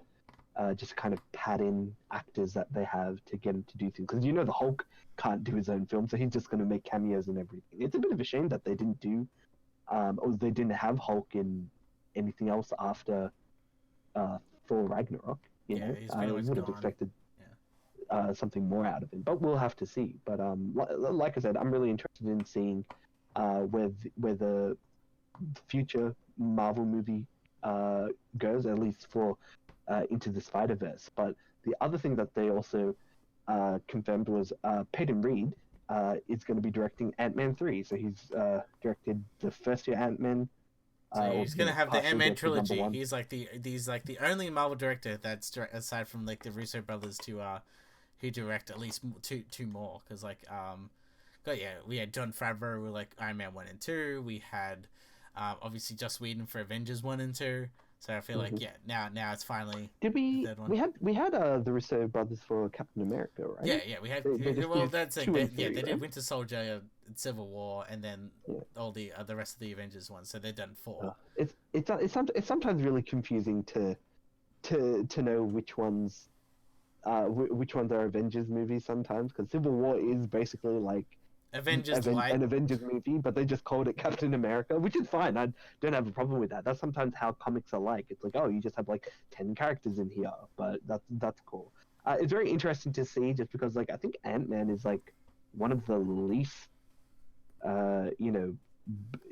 blockbuster movies coming Well, it's from. the least Um, favorable in the terms of reviews and box office. It's like literally yeah, the one kind of lacking as well. yeah, it's really interesting just because like I think the first Ant-Man um only made about like 500 million, and then the follow-up only made 600, right? Something I like feel like maybe it's probably a production thing. Like I honestly feel like maybe. in comparison, like it is smaller scale in conjunction, like in terms of maybe CGI or whatever it needs to do in comparison to like another type of thing. Like like don't get me wrong, all these movies are basically like expensive movies, but like I guess maybe to do Ant-Man as a movie, it like like I feel like maybe 70-80% of it is actual like people talking, no non special effects. The rest of it is like special effect heavy. Whilst you have something like Thor, you have to have the costumes. You got to do the special effects for like pretty much nearly everything. So I feel like maybe that's the reasoning behind it, even though they have all the money in the world because it's Disney.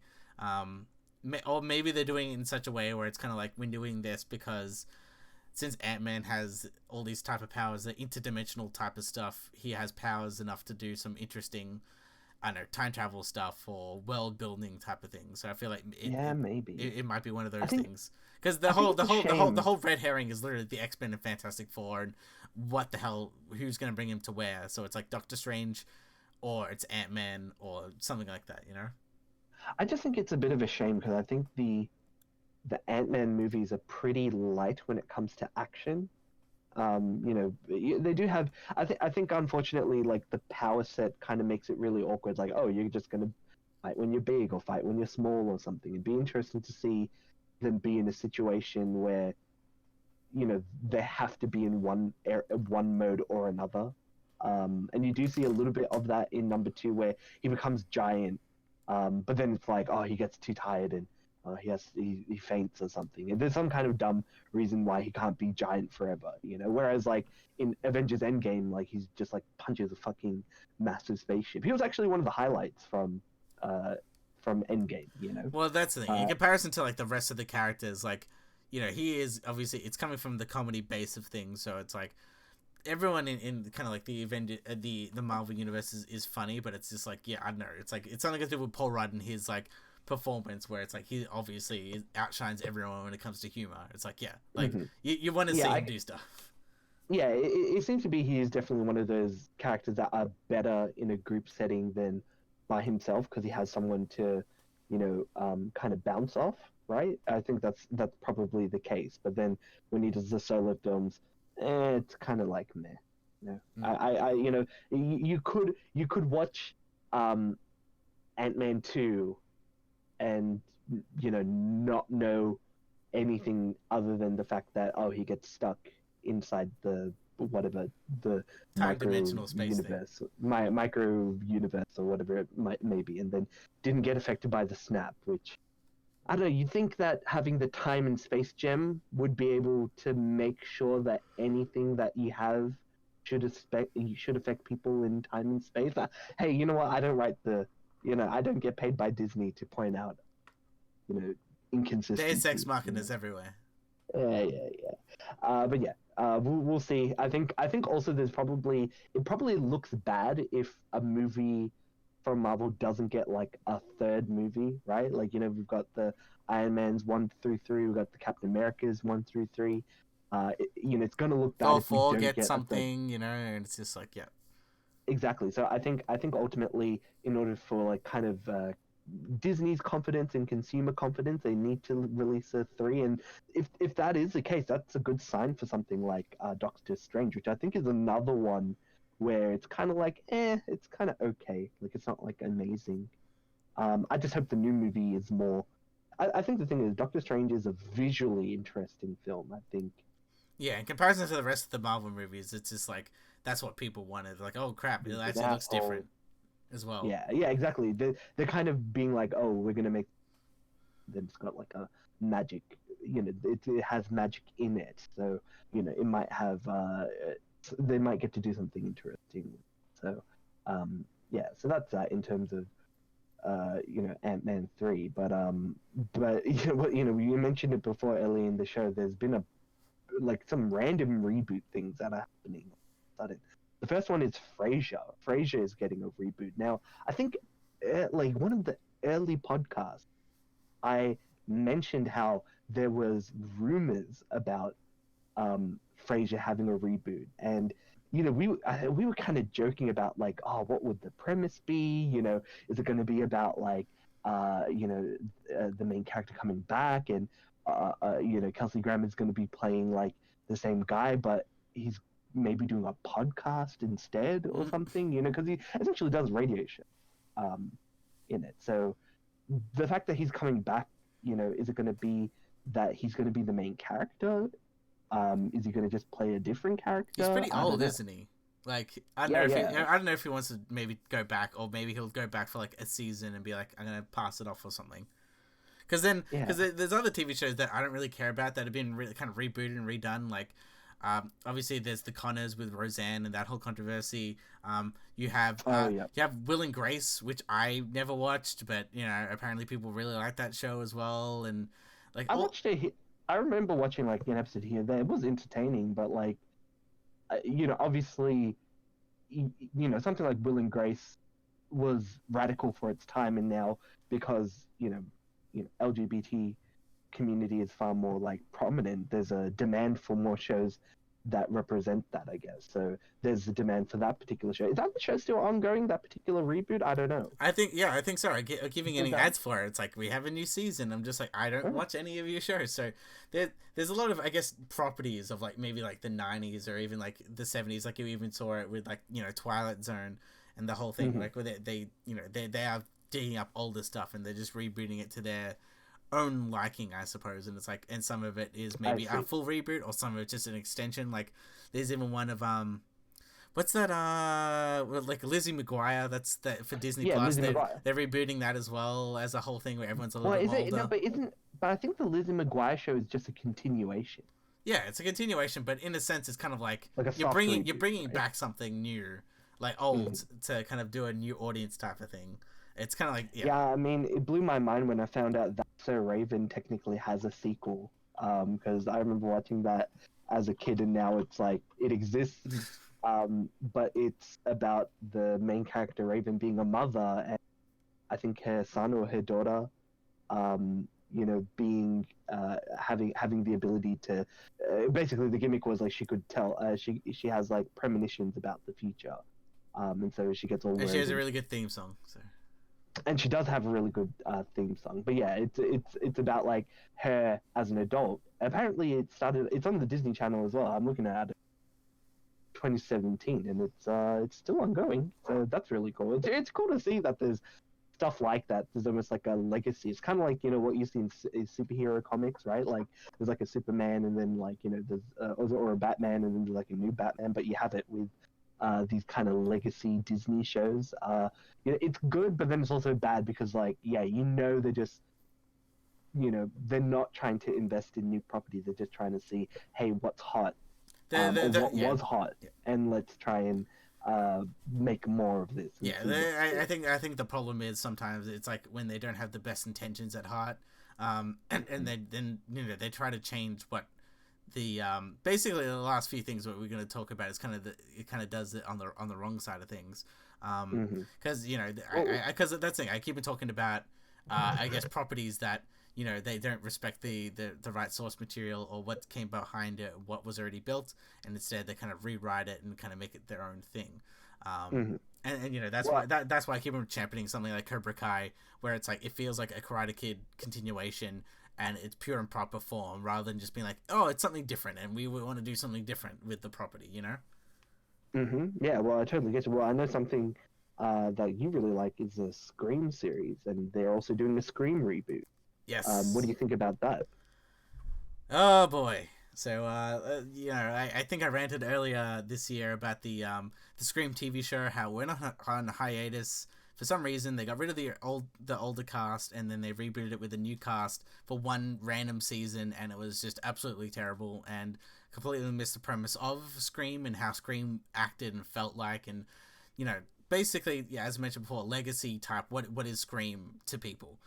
So like the third season of the TV show did really crap job of it, which the first 2 seasons of the TV show was more aligned with the movies, which is actually a really good legacy TV show. So I highly suggest people watch the original Scream TV show, as well as the Scream movies, because it basically is kind of the same type of feeling to it. And this Scream reboot, I'm not quite sure where this stands. We lost Wes Craven, who was the writer and director of the Scream series, pretty much Scream movies 1 to 4, as well as I think he had some certain hands into the Scream TV show, and I think that's why, like, as soon as he died, for some reason they've rebooted into this really crappy thing. So I feel like he was the person who was kind of semi-controlling what was kind of going on, or general directions of it. So for Scream, I feel like what you need is, the whole killer of Ghostface it's a normal person. There's nothing supernatural about Ghostface. It's a normal person that has a hate for certain people or whatever it may be. So I feel like, especially the first Scream was revolutionary at the time, because there was just so many killer slasher films that it bring it back to form, because certain things of, like, the main girl that you see in the poster, it basically dies. The opening credits, which was a big shocking moment at the time, all the way to certain other things that I don't want to spoil to people who still haven't watched Scream. So I feel like it needs to be revolutionary, and Scream is basically a commentary, meta look at horror movies that happened at the time. So, if there was a Scream movie that did release in the mid 2000s, aside from Scream 4, it would be a commentary about, like, shaky cam horror movies, like Paranormal Activity. So it would probably be, it had to kind of be self-referential, being a reboot almost, or how reboots act. Like, you have the self-empowering woman to survive, but that's always been horror movies. So maybe they flip it on the head. Maybe it's a man this time, or being chased. It kind of has to play on the genre and what the meta is of the genre at the time, as well as because the whole point is. But do you think people who go and watch Scream as a movie, like, has it always been a show that kind of is not necessarily a deconstruction almost, right, of the horror genre? Has it always been like that with its kind of later iterations? Because I remember you watched was it the second season of the Scream TV show, and you didn't like it. No, the first 2 seasons were good. It was the third season that was bad. The third season, because the third season was literally just playing on actual horror movie tropes and not understanding what I guess horror movies are. It just felt like another thing, part of the herd, which I guess it lost its specialty, because Wes Craven, he originally directed and wrote the original Nightmare on Elm Street, and then basically saw that what happened with that whole franchise, where it just kept on basically Freddy became a joke.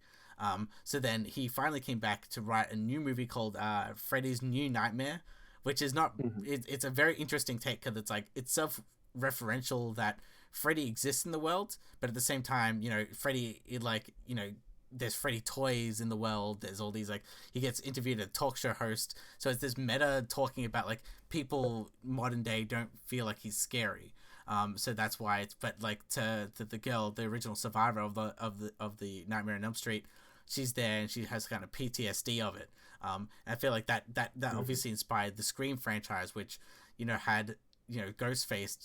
His famous line is, "What's your favorite scary movie?" Because it talks about a lot of things, or like in the first movie, Sydney has a conversation with Ghostface, being like, she doesn't like horror movies because it's always the same movie about some girl who's a bimbo who always runs upstairs instead of grabbing a gun. There's all these, like, little things where it knows and it's self-aware of it, and it tricks it, and it does it in such a smart way where it doesn't play on those tropes. And of course you have the characters like Billy, who is the I guess the movie connoisseur. He knows about the rules of horror movies, and if you say you'll be right back, you'll die. So there's all these, like, little small things where it's a kind of a poke at the audience of what's going on, and basically just like and not only that, but it's also a good genre piece in itself. It's like a good horror film, however it is self-referential, and it knows the genre that it's trying. It obviously has to be better than it presents. Like it cannot be just a normal generic horror film, because it just doesn't work, because then it's being referencing something doesn't mean it doesn't make it better, even if it's a mistake. So that's why, whoever is penning this has to be very smart and has to be very knowledgeable of horror movie tropes and horror movies, so it doesn't fall into those traps. So I feel like, as I mentioned before, it's going to talk probably about something about reboots, or something like that, or like the killer always has to be someone closest to you. It has to be something different, and I feel like that's why it's very hard to, I guess, reboot Scream in such a way. So what I'm hearing from this is you're probably going to be disappointed, and it's probably going to be really bad. Probably. That's my prediction. Probably. I have no faith in these kind of reboot movies and these, or soft reboot kind of stuff. They haven't been good in a while. I think off the top of my head that's been like a reboot and it's been really good. I mean, look at all the new properties that have kind of come out. Well, we got Charlie's Angels, which I'm pretty sure is not going to be good. That's going to be trash. No way that's going to be. I'm looking at that, and that should be direct to DVD, and we don't even have DVDs anymore. We don't have even direct to Netflix is like more valuable, Yeah, I mean, I think that's what's happened to like something that was supposed to come out recently. Like it just.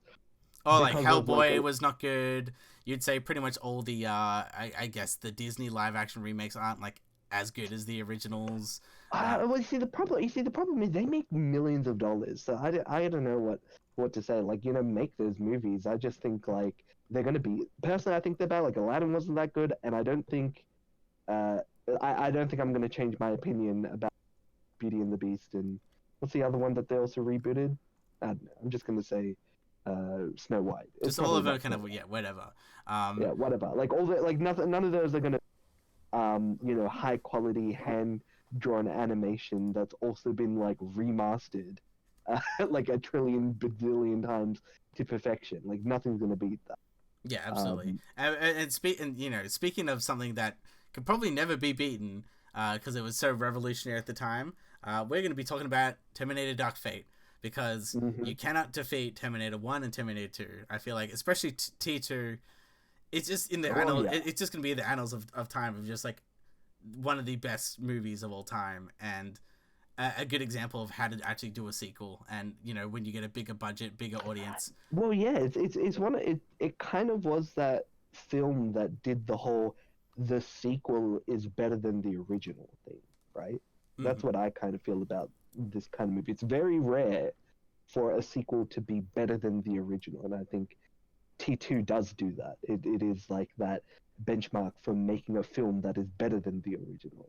Not to say that Terminator 1 is a bad film. I just think objectively 2 is a very more finely crafted film. To the point that they can't get a sequel to Terminator 2 that's as good or better. It's the same thing with they literally tried 4 times and failed. Well, not only that, but yeah, it does remind you of something like like what Godfather, like 1 and 2, perfect, amazing movies, and like 3, like it has problems, but I think it's still a relatively good film. It's not the best film, like, and I think that's the problem that Godfather kind of has. But with Terminator, since there's so many bad stuff now, it's just kind of like just have to stick with the original. So. I'm going to do full spoilers on this movie because, there were leaks and things like that, and I feel like I need to properly talk about it and dissect it in such a way where there'd be spoilers. Yeah, go right ahead, because I have no intention of watching this movie. And this is given... I've watched every other Terminator movie. Like, maybe I might watch this film, like, if it's, like, kind of goes at a discount, like, at cinemas or something. Because the thing is, I watched Genesis... and I had a good time watching that film, but I know it's a bad film. Yeah, like I feel like the same way with you as well with Genesis. Like, people really rag on it, and it's like, yeah, it has some raggy things, but I'm like, it's at least entertaining, I'd say. And I think there's some good action. There's some good action setups and things like that, but I feel like overall it's just not that good. Yeah, I mean, I like Daenerys as Sarah Connor. Like, it was a pretty interesting concept of there was a Terminator that comes back to be like a father figure. Yeah, to be her, like to basically train her to be a badass from the beginning, right? So, and it makes up for a pretty good plot point where, what is it? I forget the guy who travels back in time, John Connor's dad. Like he goes back in time and is like, oh wait, I'm useless. There's no point for me to come back at all, kind of thing, right?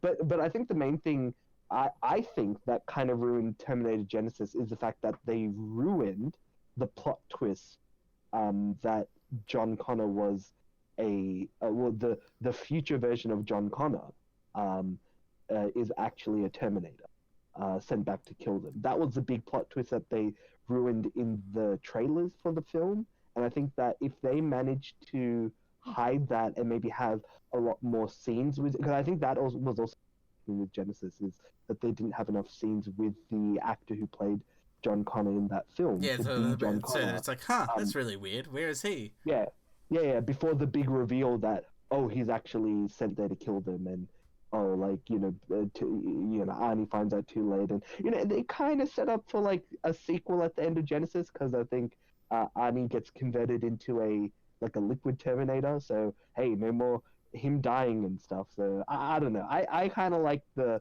ridiculousness of Genesis, but I'm fully aware that it's not a good film. Like, if that makes sense. Like, I enjoyed watching it, and the problem is, I think the best film, and maybe you might agree with this as well, like out of all the Terminator sequels that have come out, has probably got to be man, now I'm forgetting. I feel like it's three because I feel like it's more of the Oh, same. three. Okay, Cause like you like three. I feel like it was more of the same, and it still has the same kind of feeling as a Terminator film. It's basically Mm-hmm. the same thing of like John Connor's just getting like, now he's basically just a troubled adult, and instead of him being a little kid, and he just needs to be protected. You So see, I think the film and then had. like Salvation was just a pure action war movie, which You see, that's I could think have worked. However, it just didn't happen with the right, directors and writers.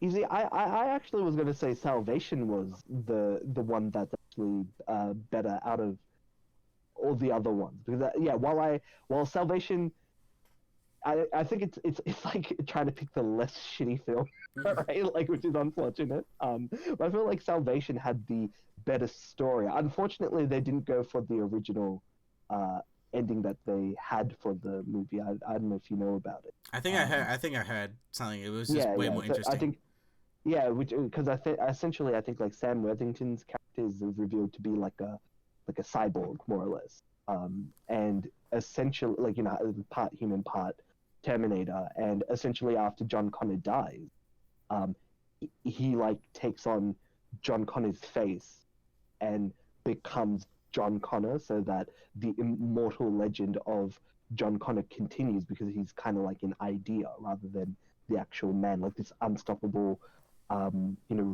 person for the resistance is actually a Terminator. Like that's the kind of that was, I think, the original intention for the ending for Because they Salvation. originally they were supposed to like start a trilogy with that.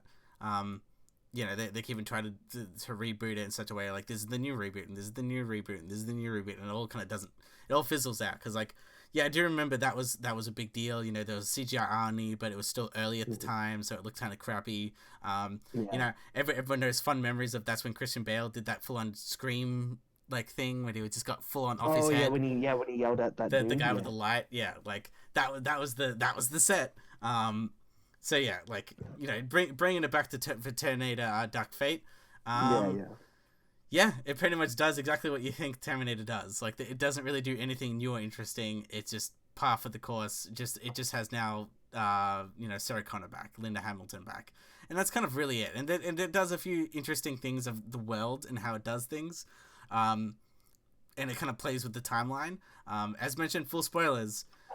So the start of the film, I feel like the main reason there's a certain segment of people on the internet where like automatically from the start of the film will not like this film.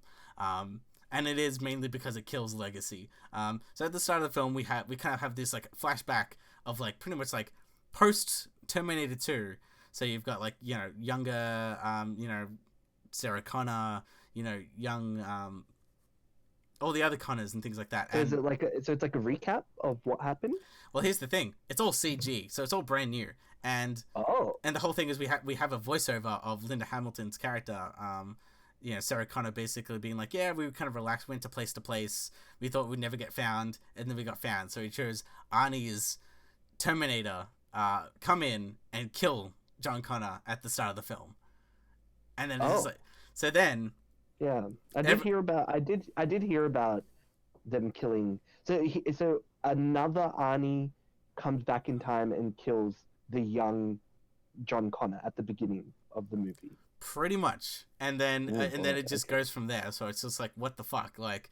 So Terminator 1 and 2 were basically useless. I guess it kind of reboots it almost in a way. But essentially the way they explain it is the timeline is different now since John Connor died. But since there's always going to be some sort of presence of something happening, I guess, like, Skynet's like invincible, but they don't call it Skynet anymore. I think it's called Legion now. So essentially the whole thing is like the new person to protect is, I think her name's Danny, and she's kind of like the leader of the other resistance in the other future. So basically the future of Skynet, John Connor, and Arnie's Terminator basically does not happen, therefore meaning any of that future stuff does not happen at all. So it kind of wipes out that completely. Basically Arnie's kind of gone for good at that point, because this new timeline does not have him existing. So then Right. So Skynet just completely doesn't exist. So what you're telling me is Skynet going back in time to kill John Connor ended up in Skynet's destruction because they no longer exist. yes, And now a different AI entity exists with a different human resistance leader that they now have to protect. more or less, yes. How ridiculous! Okay, Because okay, like timeline wise, How it just it does a lot of that type of stuff. So because then it kind of like, I feel like another main criticism that people have is that they really do belittle Sarah Connor's character, where the original movie she was innocent, and the second movie she was badass, and this one is basically she doesn't know everything, and she's kind of seen as like an old grumpy lady in comparison to the new lady who is Grace, who is it's revealed that basically she's not a Terminator, she is a cyborg, as mentioned with like Sam Worthington's character in Salvation. So there's a new procedure in the future where you can kind of get cybernetic enhancements to kind of like fight these Terminators. But obviously the setback is the whole point of it is once you get sent back to the past or whatever it may be, you have these. You're only supposed to fight in short bursts. Like you're supposed to be sent in there, kill the Terminator in 5 to 10 minutes, and that's it. And so, obviously her thing is like she has to inject herself with certain things to kind of power herself back up again, or else she would just be like a sitting dog, basically. Sitting duck? Sitting duck, not dog. But yeah, same thing. Oh, yeah, sitting dog, I guess. But I was going to say, so does she go back in time to help the new Danny character, or whatever her name is? Well, it's revealed like throughout the movie, and it's not really a well-kept secret, is that the commander that Grace is trying to protect in the future is actually Danny from the past. So like Grace, the cybernetic girl, gets badly injured, so she's like, I volunteer to go on the treatment, and then basically she gets sent back in time to protect Danny. So then she protects the future, because obviously they send their new Terminator, Legion sends their new Terminator into the past as well. So that are they called Terminators? No, they're not called Terminators.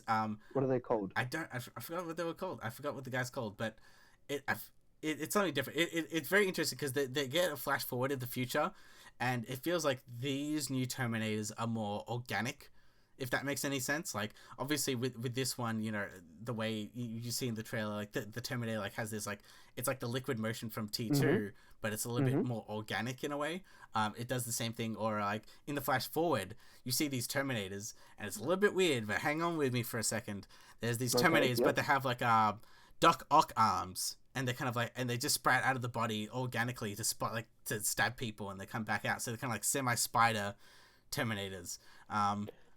So it changes a lot of like, I guess, established lore, but since they changed the timeline, they technically can without any repercussions, and I feel like that's what pissed people off as well. Okay. Well, I mean, look, honestly, I think they always kind of wrote themselves in a bit of a with the introduction of the liquid Terminator, the T1000, T2000, I think. T2000, something like. Given that like it's literally like supposed to be liquid nanites or whatever it is. Like obviously in the movie at the time, it's never explained, and that's kind of the best way to go about it. Let your imagination kind of think what it could be made out of.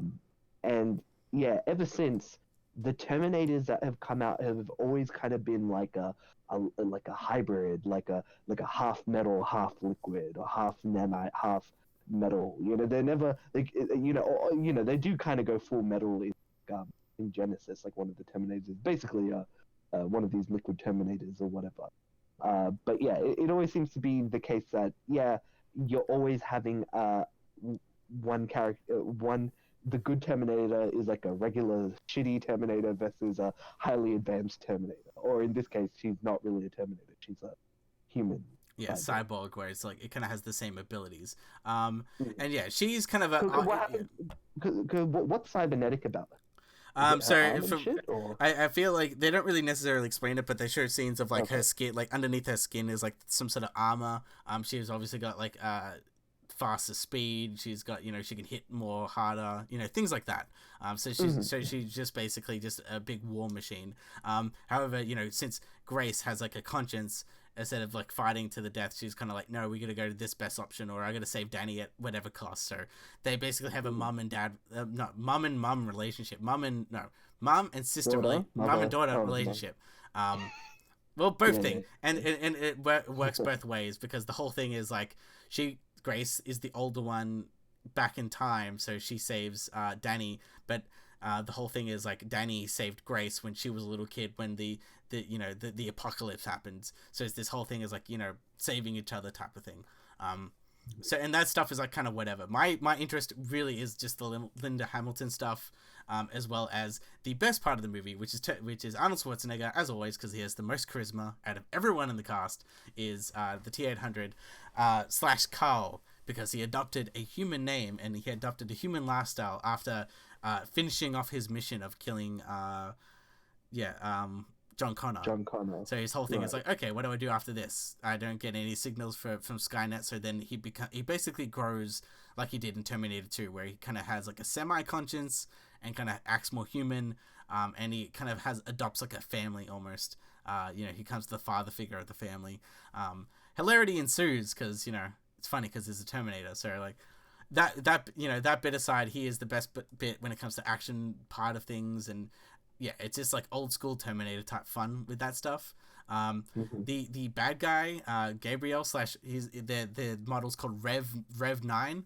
I feel like he does an okay job, but not that well, I guess, in the sense of like, because you look at Robert Patrick's performance in T2, he has this kind of like kid-like curiosity with certain things, and it's kind of creepy.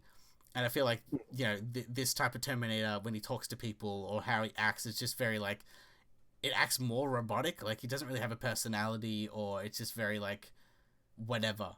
I don't know. I felt like the bad guy this time around is just very boring, and it's just a killing machine to keep going. And I feel like also the problem is, as you mentioned before, the interesting part of T2 is also how to kill the liquid Terminator. In this one, it's literally just been like, oh, we need to get an EMP. I'm like, that's the most like obvious answer to kill a Terminator. And obviously they lose the EMP, and the way they kill him is just this very simple whatever option. So it's just kind of like, to acid, or put him in a lava, or dump something else on him. Or... Yeah, so I feel like that. I think that's a negative. I guess another thing is like the action's kind of okay, but it's not the best. I've always criticized Hollywood action, and this is kind of like, sometimes there's a little bit of shaky cam or like fast cuts or very close up, and I don't really like that. I think the problem is that given how CGI is like modern CGI, right? There really isn't an excuse to have a bad CGI moment, especially with a big budget film like Terminator, right? Yeah, well, it costs quite a bit of money. And when it fails to do that, that the rest of the film can't keep up with it, and the rest of the film can't also keep up with it, it's going to be bad. Like it's one of those things. Like you look at Star Wars, oh yeah, Star Wars looks very pretty, but that's fine. Like that doesn't really matter to me in the grand scheme of things. Like how's the story and how does that play into how the world looks and gets me interested in the world in and of itself. I guess this new Terminator doesn't really get you as interested or as invested in the world, especially given that they just. You see, this kind of sounds very similar to, what they're doing with Star Wars and what's happening with, Star Trek and something. We've mentioned it here. How they're just killing off, I guess, legacy characters or legacy concepts and just trying to replace it with the same thing. I don't know why, given that whoever has the rights to make Terminator already has the rights to make Terminator. You think that maybe they get like the merchandising rights or whatever. So I'm really confused. Maybe it's a James Cameron / like Fox thing. I have no idea. Yeah, but James Cameron even said that he didn't even get to have much of a say in regards to what happened in this film, and he was the main reason why Linda came back for this movie, much to probably everybody's regret, right? Because it they ruined her character as well, because she becomes like a disappointed, who cares, alcoholic. She does some interesting parts of like who she is, but like it feels like a betrayal of her character from T2. Like it's kind of like, no, you see, it reminds me of the whole Last Jedi thing with Luke Skywalker, where it's like you left on a good point, good note, you're gonna do good things in the future and do some amazing things, but then once you flash forward to the future, it's like, well, I didn't do what I needed to do. Well, look, I don't know how Sarah Connor is in Dark Fate because I obviously haven't watched it, but she wasn't really that kind of optimistic in T2, right? She was very much like, my goal is to protect my son. I'm gonna use whatever means is necessary in order to do so, and like that's literally the reason why everybody respected her character. She was considered a freaking badass, and back before, I guess, there was this kind of almost I kind of see it as almost being like an inorganic push to have quote unquote badass female characters in modern cinema, like people like Ellen Ripley in Alien and Linda Hamilton's character Sarah Connor in Terminator kind of had these quote unquote badass women, but they did